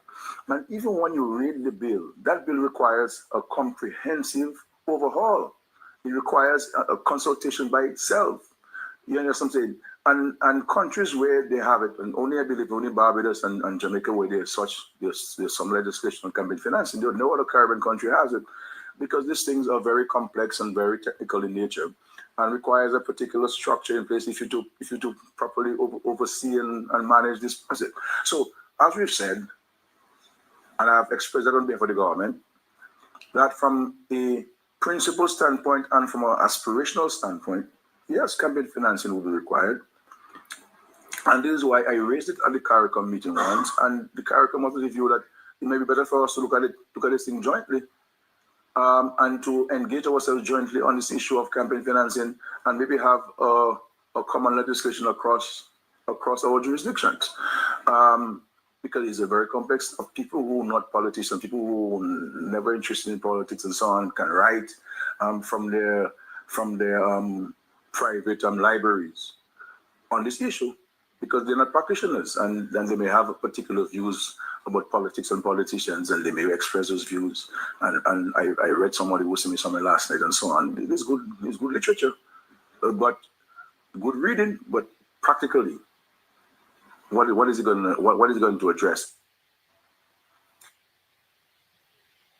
Hi, Lennox.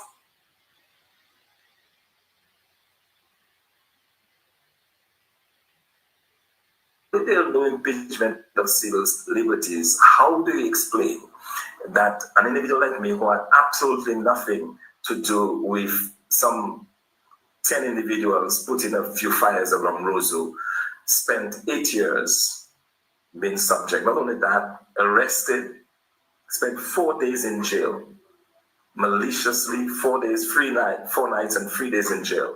How do you explain that? Why is that not an infringement of the civil liberties of Dominicans? And it's continuing.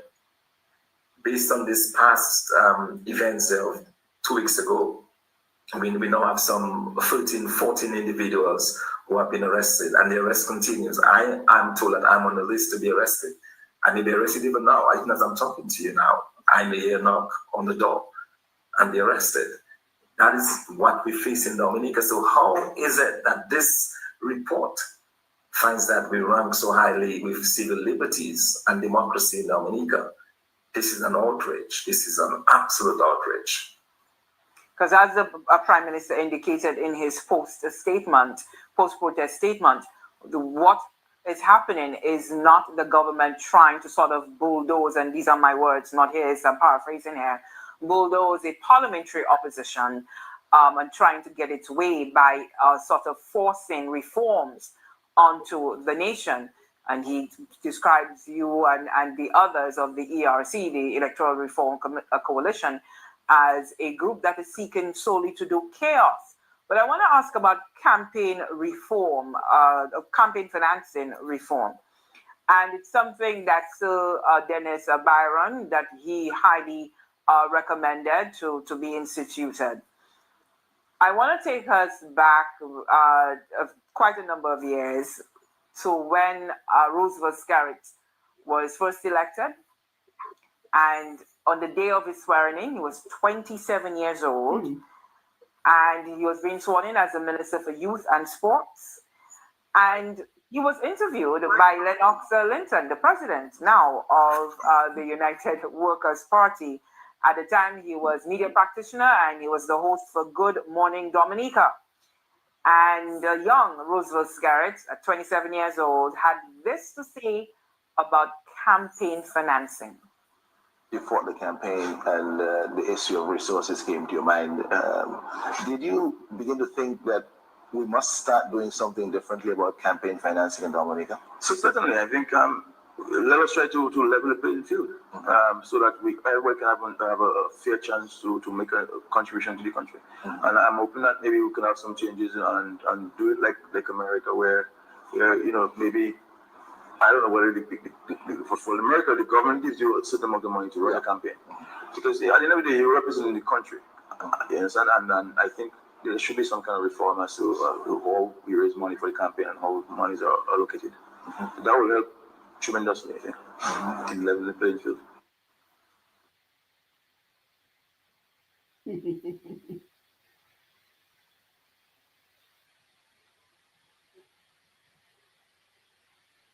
All right. Here you had it from the minister, now Prime Minister, his views on campaign financing. I recognize Dr. Triffy, and then I think Peter Azil, if I'm not mistaken. But before I do that, though, well, go ahead, Dr. Triffy, and then I'll get back to a comment I want to make. Okay, good evening, everyone. I just want to start off by saying I honor the sacrifice that Dominicans are making. Dominicans like Bosso, who trained me in YFM as a young'un, and the mothers, the women, the 14 people who've been arrested for speaking up and standing in the gap for all of us Dominicans to maintain our constitutional rights.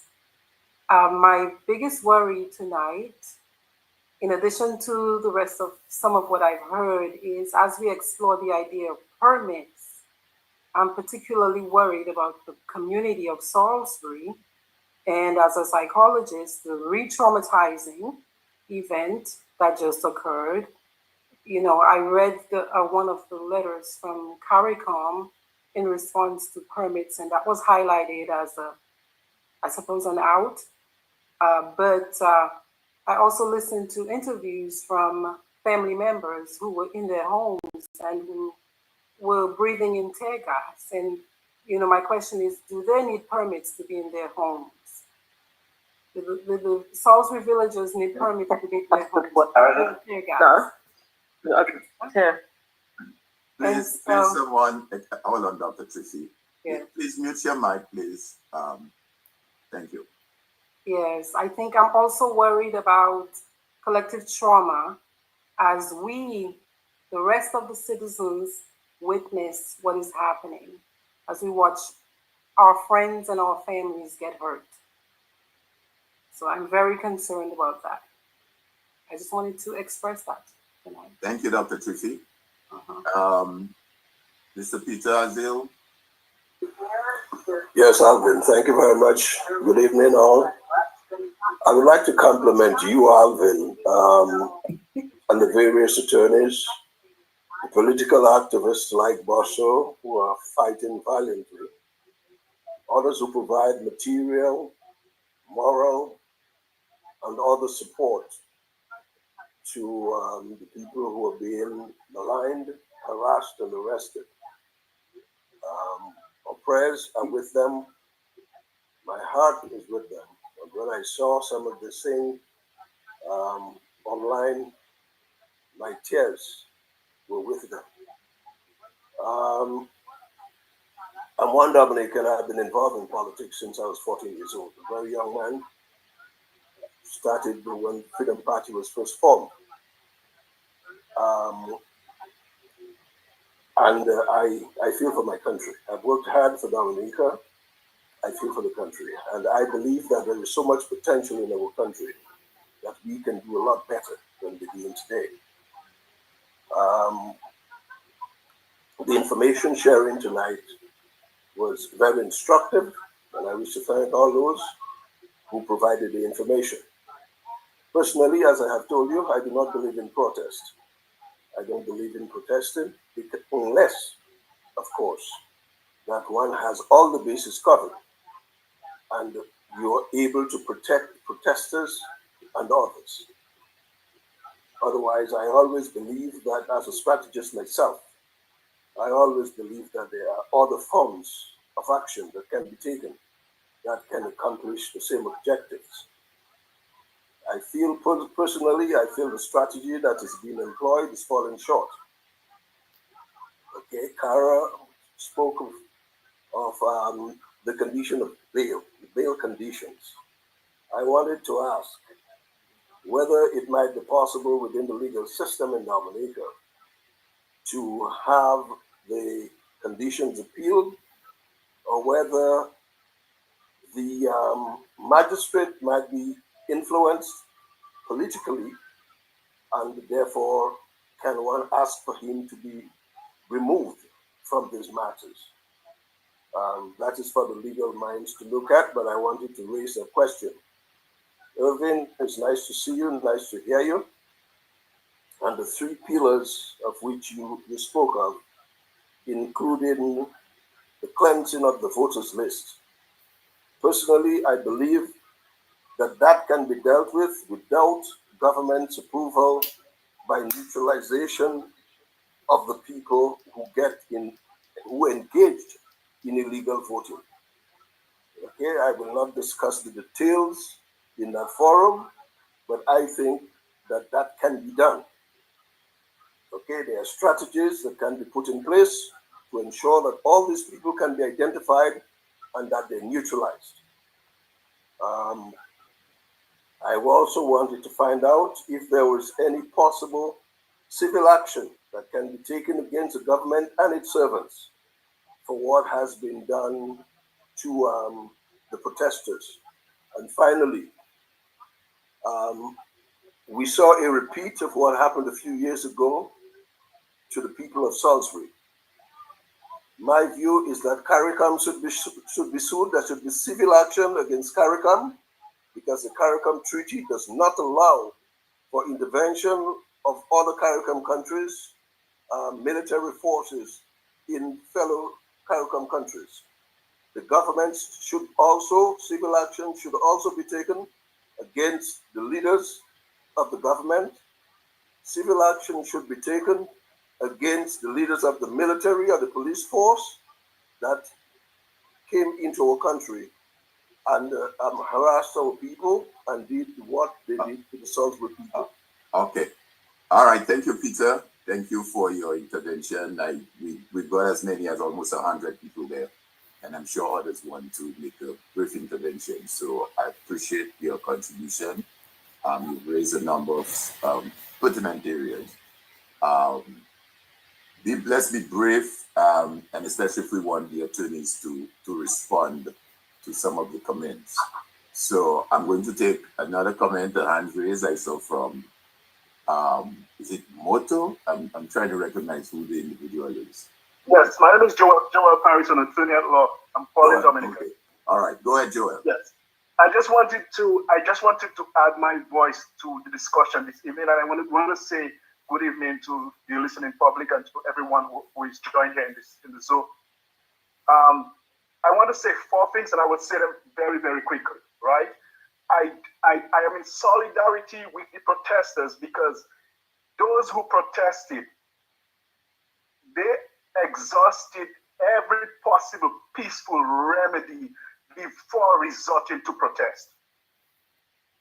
Every avenue that was available for peaceful discussion and negotiation with the state, the persons who protested, in my mind, engaged the state or in a manner in which they sought to ensure that they would not have to resort to any violent manner of trying to get their point across to the state.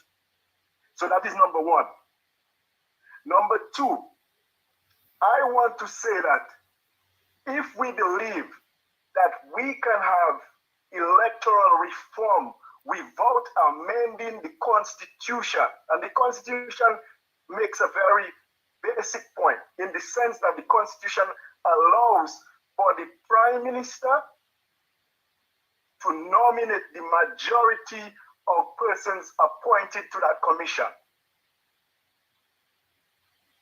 If we do not insulate, and that was not a point which was brought across or which was made by Justice Byron in his report, but if we do not insulate the commission from appointments, from appointments being made by politicians, we will never have a commission that can act with independence, that a commission such as the Electoral Commission should operate within. That's number two. Number three, I want to speak about political parties. I believe that political parties should be regulated, in the sense that political parties should be regulated to allow for both persons who are within opposition party, the rotation of leadership within opposition parties, and the rotation of leadership within the governing structure, the government, right? So there should be a rotation of the person who is the leader of the governing party, and there should always also be provisions for the rotation of a leader within an opposition party and limitation of their tenure. So I have another point to make, but I will limit my points to 3 points. And I would like to say that I'm interested in lending my hand to the reforms, and I would like to re-emphasize my support for the protesters. And remain strong, everyone. Thank you very much. Thank you, sir.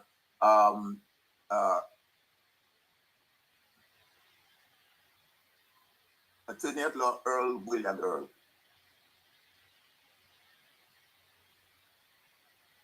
Earl, can you hear me? Earl?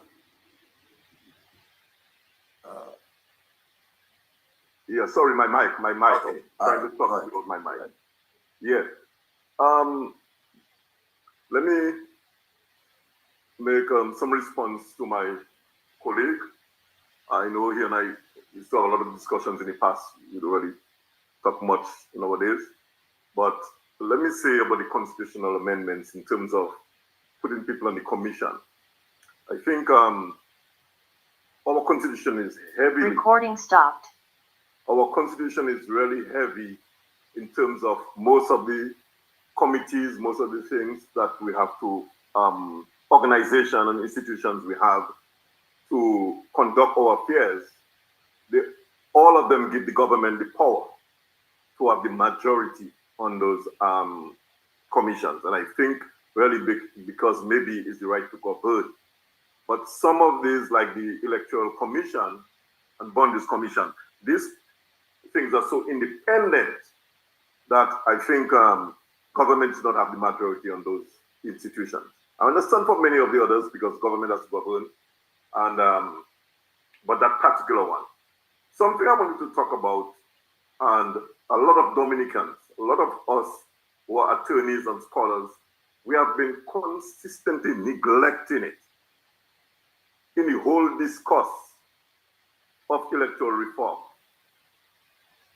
Alvin, are you aware that the Dominican citizen do not have a right to vote that is above a Commonwealth citizen? Do you know the laws that were made that distinguish between Commonwealth citizens and Dominicans? They are really unconstitutional laws. because the Constitution gives us equal rights with a British citizen or Canadian citizen or an Antiguan citizen to vote in our country. And there was an opportune time to amend those laws. And if I read section 33 of the Constitution, 33 subsection 2A, it says there, every Commonwealth citizen of age of 18 years or upward who possesses such qualification relating to residence or domicile in... Hold on a second, Earl, hold on a second. Could someone please mute your mic, Patrick? Yes, thank you. Go ahead. Earl, you're muted.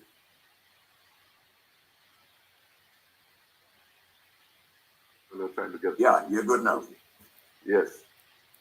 So, section 33(1) of our Constitution, section 33, subsection 2A, every Commonwealth citizen of age of 18 years or upwards who possesses such qualification relating to residence or domicile in Dominica, as Parliament may prescribe, shall, unless he is disqualified by Parliament from registration as a voter for the purpose of electing representatives, be entitled to be registered as such a voter in accordance with the provisions of any law in that behalf, and no other person may be so registered.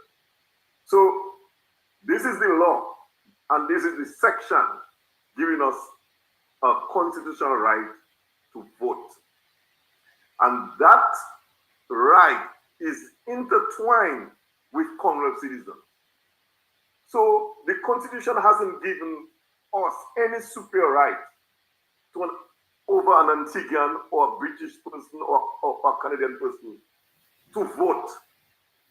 Laws were made that try to say, oh, a Dominican can only get 3 months residence and a Commonwealth citizen 6 months. If these foreigners challenge that law, it will be unconstitutional. Because the Constitution with the supreme law hasn't made that difference. It gives us equal right. There is no right superior to a Dominican. So when we're making those laws and we say, oh, these people can stay on the list till death, and we can go overseas and so forth and put their names, are we aware that if they have Canadians and all these people in the foreign places, their names can stay on the list forever as well, without residing in Dominica? Imagine a Canadian citizen who was in Dominica for 2 years on a project. He can come back after 20 years, 40 years and vote because his name is on the list. And that is what Dominicans have never put in the equation in the discussion, that the Constitution hasn't made special provisions for a Dominican citizen right to vote vis-a-vis a Commonwealth citizen right to vote. And nowhere in our Constitution you will see a citizen of Dominica right to vote. Everywhere it mentions it is a Commonwealth citizen. I just wanted to make that point. All right, thank you for that point. Thank you for that point, Earl. We have some comments too that's coming from the various social media pages. We have one that says, thanks for the legal awareness. What is the strategic plan to resolve this drastic arrest and overwhelming charges with so many high bail requirements? I know Cara spoke about the bail situation, and she spoke about the various options that are available.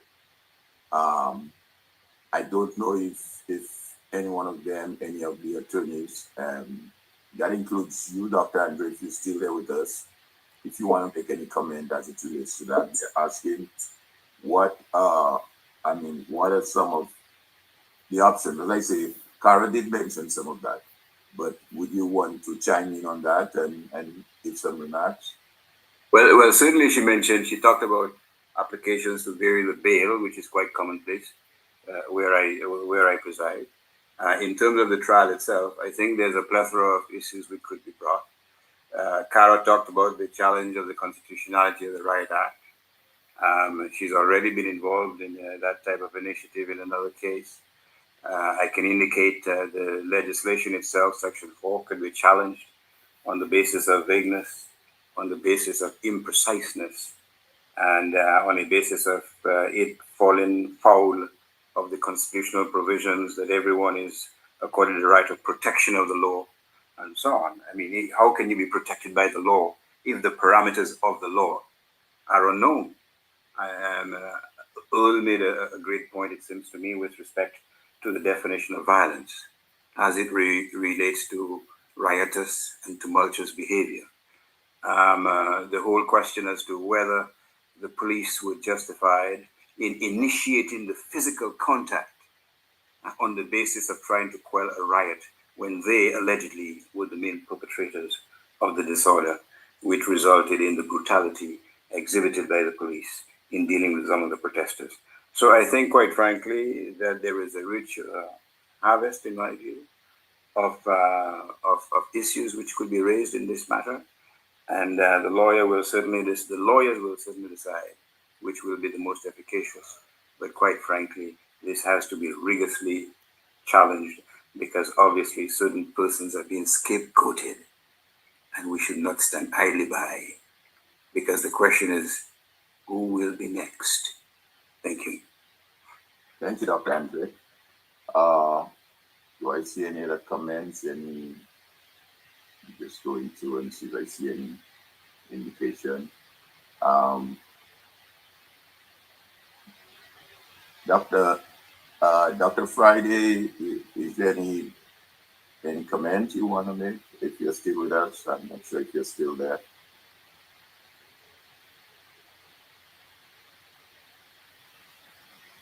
Are you still with us, Dr. Friday? Just checking. Okay, my producer is going along with an answer here. Go ahead, producer. A densely populated area in Salisbury in the early hours of December 5th, 2019, which was the day before the general election, and throwing tear gas throughout the community. This attack apparently started at about 4 a.m. and continued for about 8 hours, ending around midday. It caused, from my information, many persons, especially the elderly, who were trapped in their homes, to suffer extreme distress and suffering. In the course of this operation, 2 villagers were apparently shot by the police. In light of the fact that these appear, as I said, to be recurring incidents, and from our information, 2007, 2017, February, 2017, May, and the 2018, 2019, December, this might perhaps indicate an institutional problem. So I would respectfully like to know if you could tell us whether there are any guidelines on the use of force by law enforcement, including standards that must be adhered to by them.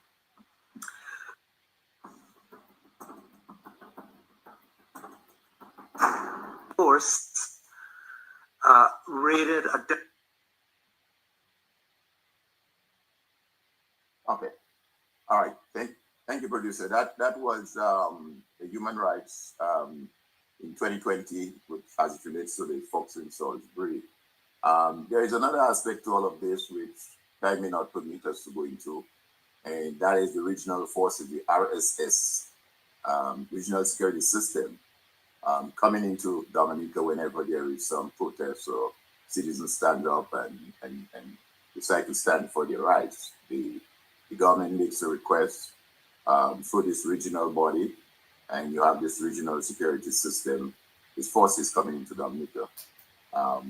We know what happened, as he said, in 2019 in Salisbury, and it's my understanding they were in Dominica this time around. As to whether they were deployed, I can't speak directly to that, but that is an issue that needs to be addressed.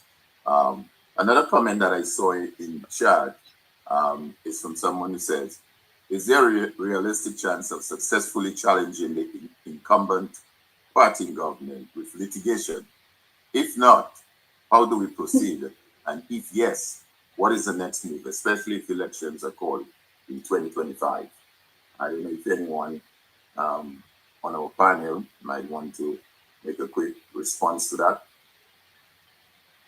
Are you taking a bite at it, Dr. Andre? Yes, there's no one-size-fits-all response to the situation which exists in Dominica. Many people are skeptical of the court system. The fact of the matter is, this is the best time from a historical perspective that we can seek judicial redress.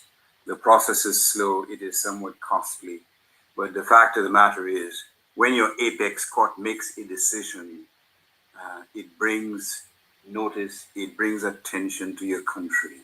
And there is one thing a dictatorship hates the most: unfavorable, because the fact of the matter is, these folk typically like to give a cosmetized version, an impression of who they are, their benevolence, their paternalism, how loved they are. And if they were loved so much, then why would there be a resort to importing voters by the hundreds?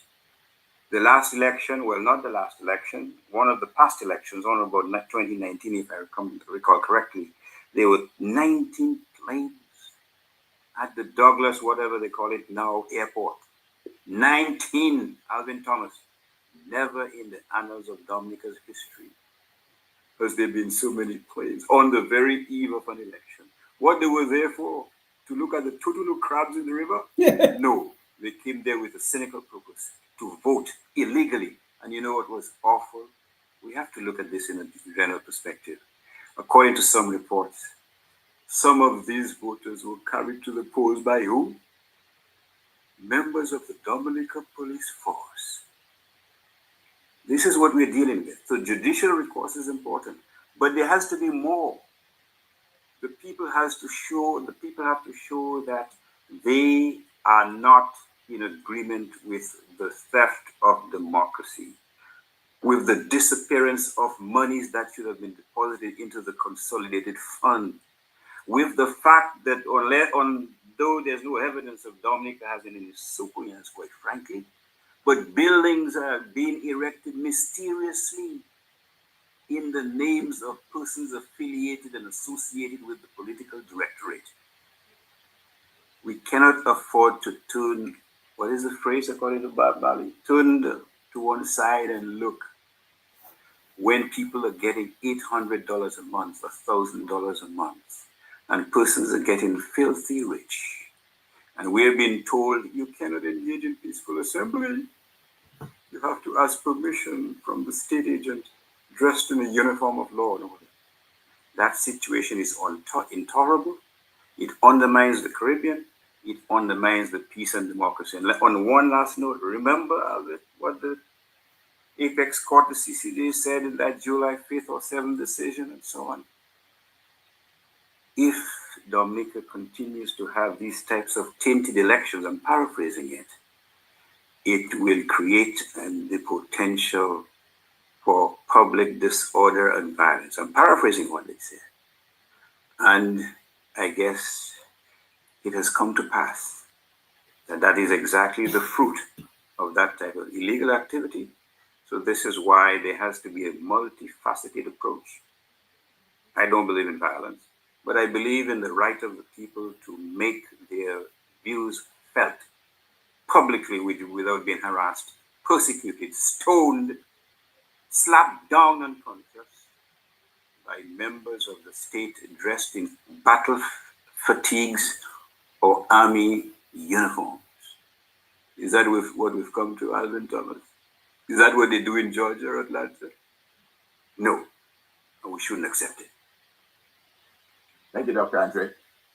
Okay, I'm just trying to see if I see anyone else who wants to make a contribution or a remark. I am not seeing anyone.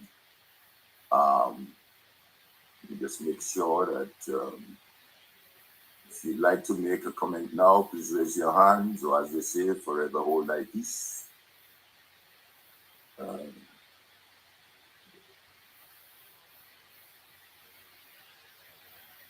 Let's see what we got here.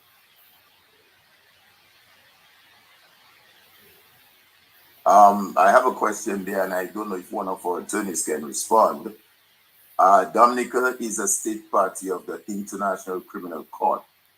Can another state's party file a complaint at the ICC against the Dominica government on behalf of the Salisbury people. Again, our learned legal persons there, I don't know if any one of them care to respond or provide some answer to that. Again, subject to what some of the other lawyers may say, in my view, it can, and it seems to be somewhat appropriate or ironic that we're discussing, or Crispy is raising that issue, because over the past few days, there was a new appointment to the CCJ, or Apex Court. He's a Nigerian. And guess what? He served on the International Criminal Court, so he's very versed in these types of matters. And the CCJ has shown that it is very concerned about adherence to the rule of law. It is very concerned about governments which resort to not extrajudicial, let me leave it alone, to measures that are unconstitutional. Just look at their decisions with respect to a plethora of issues, with respect to, for example, the harassment of persons who cross-dress, with the exception, with the whole question as to the death penalty, with the whole question of the rights of citizens to freedom of expression and so on. They are very concerned, and that is why, to be quite frankly, some of these petty dictators are fearful of that court. It is not because the court is headquartered in some other island. It is because they have shown a new resolve to set the record straight insofar as adherence to democratic norms are concerned. So, in my view, it would be a mistake to ignore the judicial option. I heard someone on a local radio sometime in the last couple of days challenge those patriots who seek a redress in the judicial system. I say so with the greatest respect. He is just dead wrong. We have an obligation to seek that type of redress. Thank you. I think, Attorney Carroll, you want to chime in on this? I see. Yes. Well, yes. I agree with Dr. Andre. Yes, the ICC is an option. Now, the ICC has specific areas that it has jurisdiction over.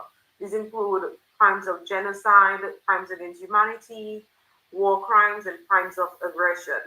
We saw recently, for example, in the Philippines, the former president of the Philippines was arrested by the ICC and transported to the headquarters of the court for crimes that he committed while he was president. I believe in Philippines there was this infamous war on drugs where there were extrajudicial killings, etc.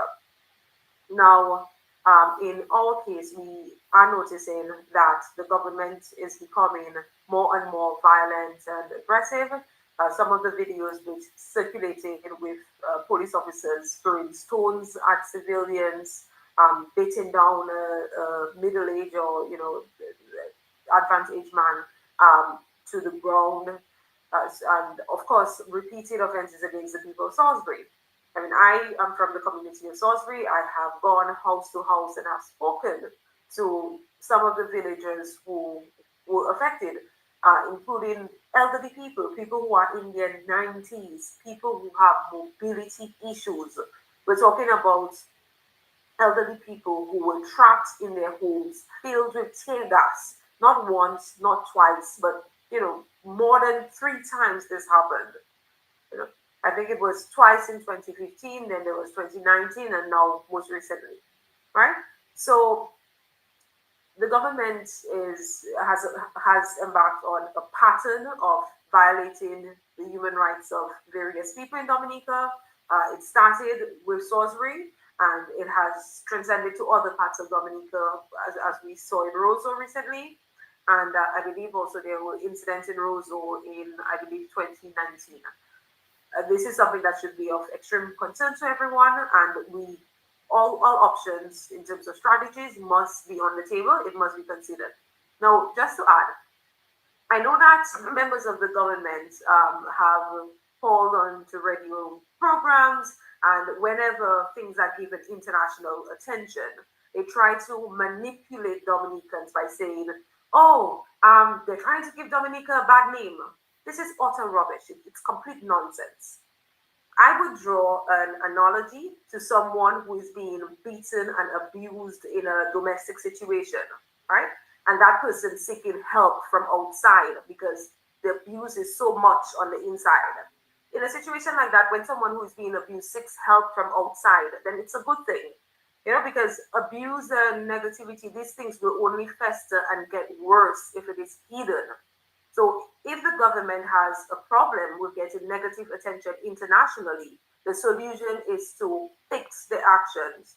Stop violating the rights of people, respect the rights to freedom of assembly, freedom of expression, have real electoral reform. You paid hundreds of $1,000s to a very well-respected jurist, Sir Dennis Byron, to prepare a report, and yet still the most important aspects of this report, you have completely disregarded it. Such as, for example, the five-year term, prior to the engagement of Sir Byron, there was a 5-year limit, and based on consultations, Sir Byron thought, or he recommended that there be a formula that Dominicans who are living overseas, if they are present in Dominica for, let's say, at least between 50 and 90 days, the government could choose during the 5-year period, then they should be allowed to vote. In this bill that was just passed, there's no reference to that. In fact, the government took the situation from bad and made it worse to the point where once you are registered, you always remain registered. And this would include, of course, any, CBI citizen who buys citizenship. So, I believe that in Dominica, we are on a trend from bad to worse. And frankly, all options need to be explored. Thank you, Carol. Thank you. All right, gentlemen and ladies, I see it's almost 10:15. They're about actually 10:30. I think we've had a very engaging conversation. We're not going to be able to cover every area tonight, but it's a start. But I will say, though, in ending, and I've said that repeatedly, evil is allowed to fester. When those of us see that evil, do nothing, say nothing. I think now is the time where every Dominican, wherever you reside, whether it's in Dominica or out of Dominica, must call out these injustices. And as Kara just rightly ended on, there are several options on the table. It's apparent, and one of the things I would say, I learned that the laws were passed in the Parliament on the 19th, and by the 25th, I believe, they were already gazetted. Quickly, they were gazetted. So the president had signed off and they gazetted. So they're moving very quickly, which seems to suggest that elections is in the air. Elections are around the corner. So it requires all of us, especially people in Dominica, to be vigilant, to get engaged, and that appeal is going out as well to our young people in Dominica to get engaged, because as it has said repeatedly, and you've heard that from myself and several other persons, election has consequences. Elections have consequences. If you put the wrong person on the bus, the untrained driver on the bus, he's going to take you down the precipice. So we are at a very, very crucial state as we quickly approaching our 50 year of independence as a nation, that we need to come together and we need to act decisively to change the course of action, to change what we're seeing now, to change the downtrend. Carol lives in Dominica. She's an attorney. She lives in Dominica. And she's telling you what she's saying. We're getting from bad to worse. So I want to thank every one of you who have shown up this evening to this virtual town hall. I want to thank all the attorneys, both local in Dominica and overseas, who have contributed and shared their comments. All of you who have expressed their comments, we're not able to take all of the comments. As you can see on the screen, there is a prayer for Dominica, a virtual that is again tomorrow evening at 6 p.m. You will receive the usual link to that. Please share to as many persons as possible. where we need to pray. But like it said so many times, prayers without action is futile. So while we pray, we have to also take action. As they say, we have to walk and chew gum at the same time. So thank you guys, thank you everyone, and to our I wouldn't say guests, but our friends in the region, Dr. Friday and Ms. Baptist. I want to say thank you for joining us, and hopefully we can see a brighter tomorrow for Dominica. That's I think. But before you close, Alvin, I don't want to disturb you. I just want to clarify something. The Act make provision for the confirmation process. Yes. To be run for 15 months. Okay. If election falls within that 15 months, they're going to depend on the old list. Okay. So they'll run as the old list. Okay. Because they'll say everybody now the opportunity to confirm. So it's either election is a year and a half away, or they want to run the next election as is before the change. For them to take advantage of it. I'm glad you made that observation, Pearl, because we need to bear in mind as well. I don't want to keep you here much longer, but there is a report from CARICOM where the concerns was raised in Guyana, where Guyana had what they considered to be a bloated, corrupt list. That's how they refer to it in Guyana. And CARICOM did some investigation into the matter. And like everything else, they dropped the ball. In March 9th of this year, I have a report there, statement there, and it says, if I may just quickly refer to it for the benefit based on what Earl have just said. CARICOM, they ended that, and that was an article that appeared in Wired JA, Jamaica, on the 10th of March 2025.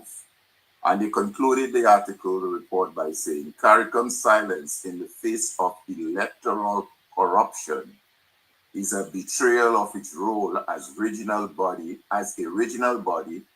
entrusted with safeguarding democracy. If Ghana's bloated voters list is not addressed, it will set a dangerous precedent for future elections. Regional and international bodies must act now. Failure to do so will render CARICOM, the OAS, and the Commonwealth irrelevant as impartial defender of democracy. That's for Guyana. Our electors list, and again, that was well articulated in the CCJ's report of 5th July 2022. Our voters list in Dominica, as we speak now, is at 74,800 something persons, 74,000 plus, almost 75,000. That's on the electors list, with a population of less than 70,000. So if Guyana electoral list is not more than their population, but given where it is, which is like I think 93% or thereabout, 91% rather of their population, they consider it corrupted and undermining democracy. Just think of Dominica's situation, where our electors list is way more than the population of Dominica. Alvin, except for CCG, CARICOM has been irrelevant since Erwin LaRock was Secretary General. Okay? So let us understand that. CARICOM is not going to be supportive of Dominica or any other country because it's a boys' club. It's a gentleman's club. With Mayor Motley having the biggest balls. Yeah. All right. Thanks. So I think again that begs the question of the citizens of Dominica staying engaged, getting engaged on protecting and safeguarding our democracy. So if they were to try to call an election, as was rightly pointed out, and that list is not properly cleansed, it means that we'll be calling an election on a list that is way more than the population of Dominica. So guys, Ladies and gentlemen, thank you again very much. I again want to say thank you to Push Past 10 and TDN Network for carrying this live via the Facebook page and the YouTube, as well as City Vibes. The work, there's a lot of work to be done, and we need all hands on deck. So thank you very much on behalf of ERC, the Electoral Reform Coalition. I want to say thank you as well for you guys on the ground doing a fantastic job. Continue to do what you're doing. And to the many persons in the diaspora who are supporting and want to see some change in their homeland. Have a good evening, and don't forget tomorrow evening we have the virtual prayer live too that you can participate in. Good evening, everyone. Good night, rather, everyone.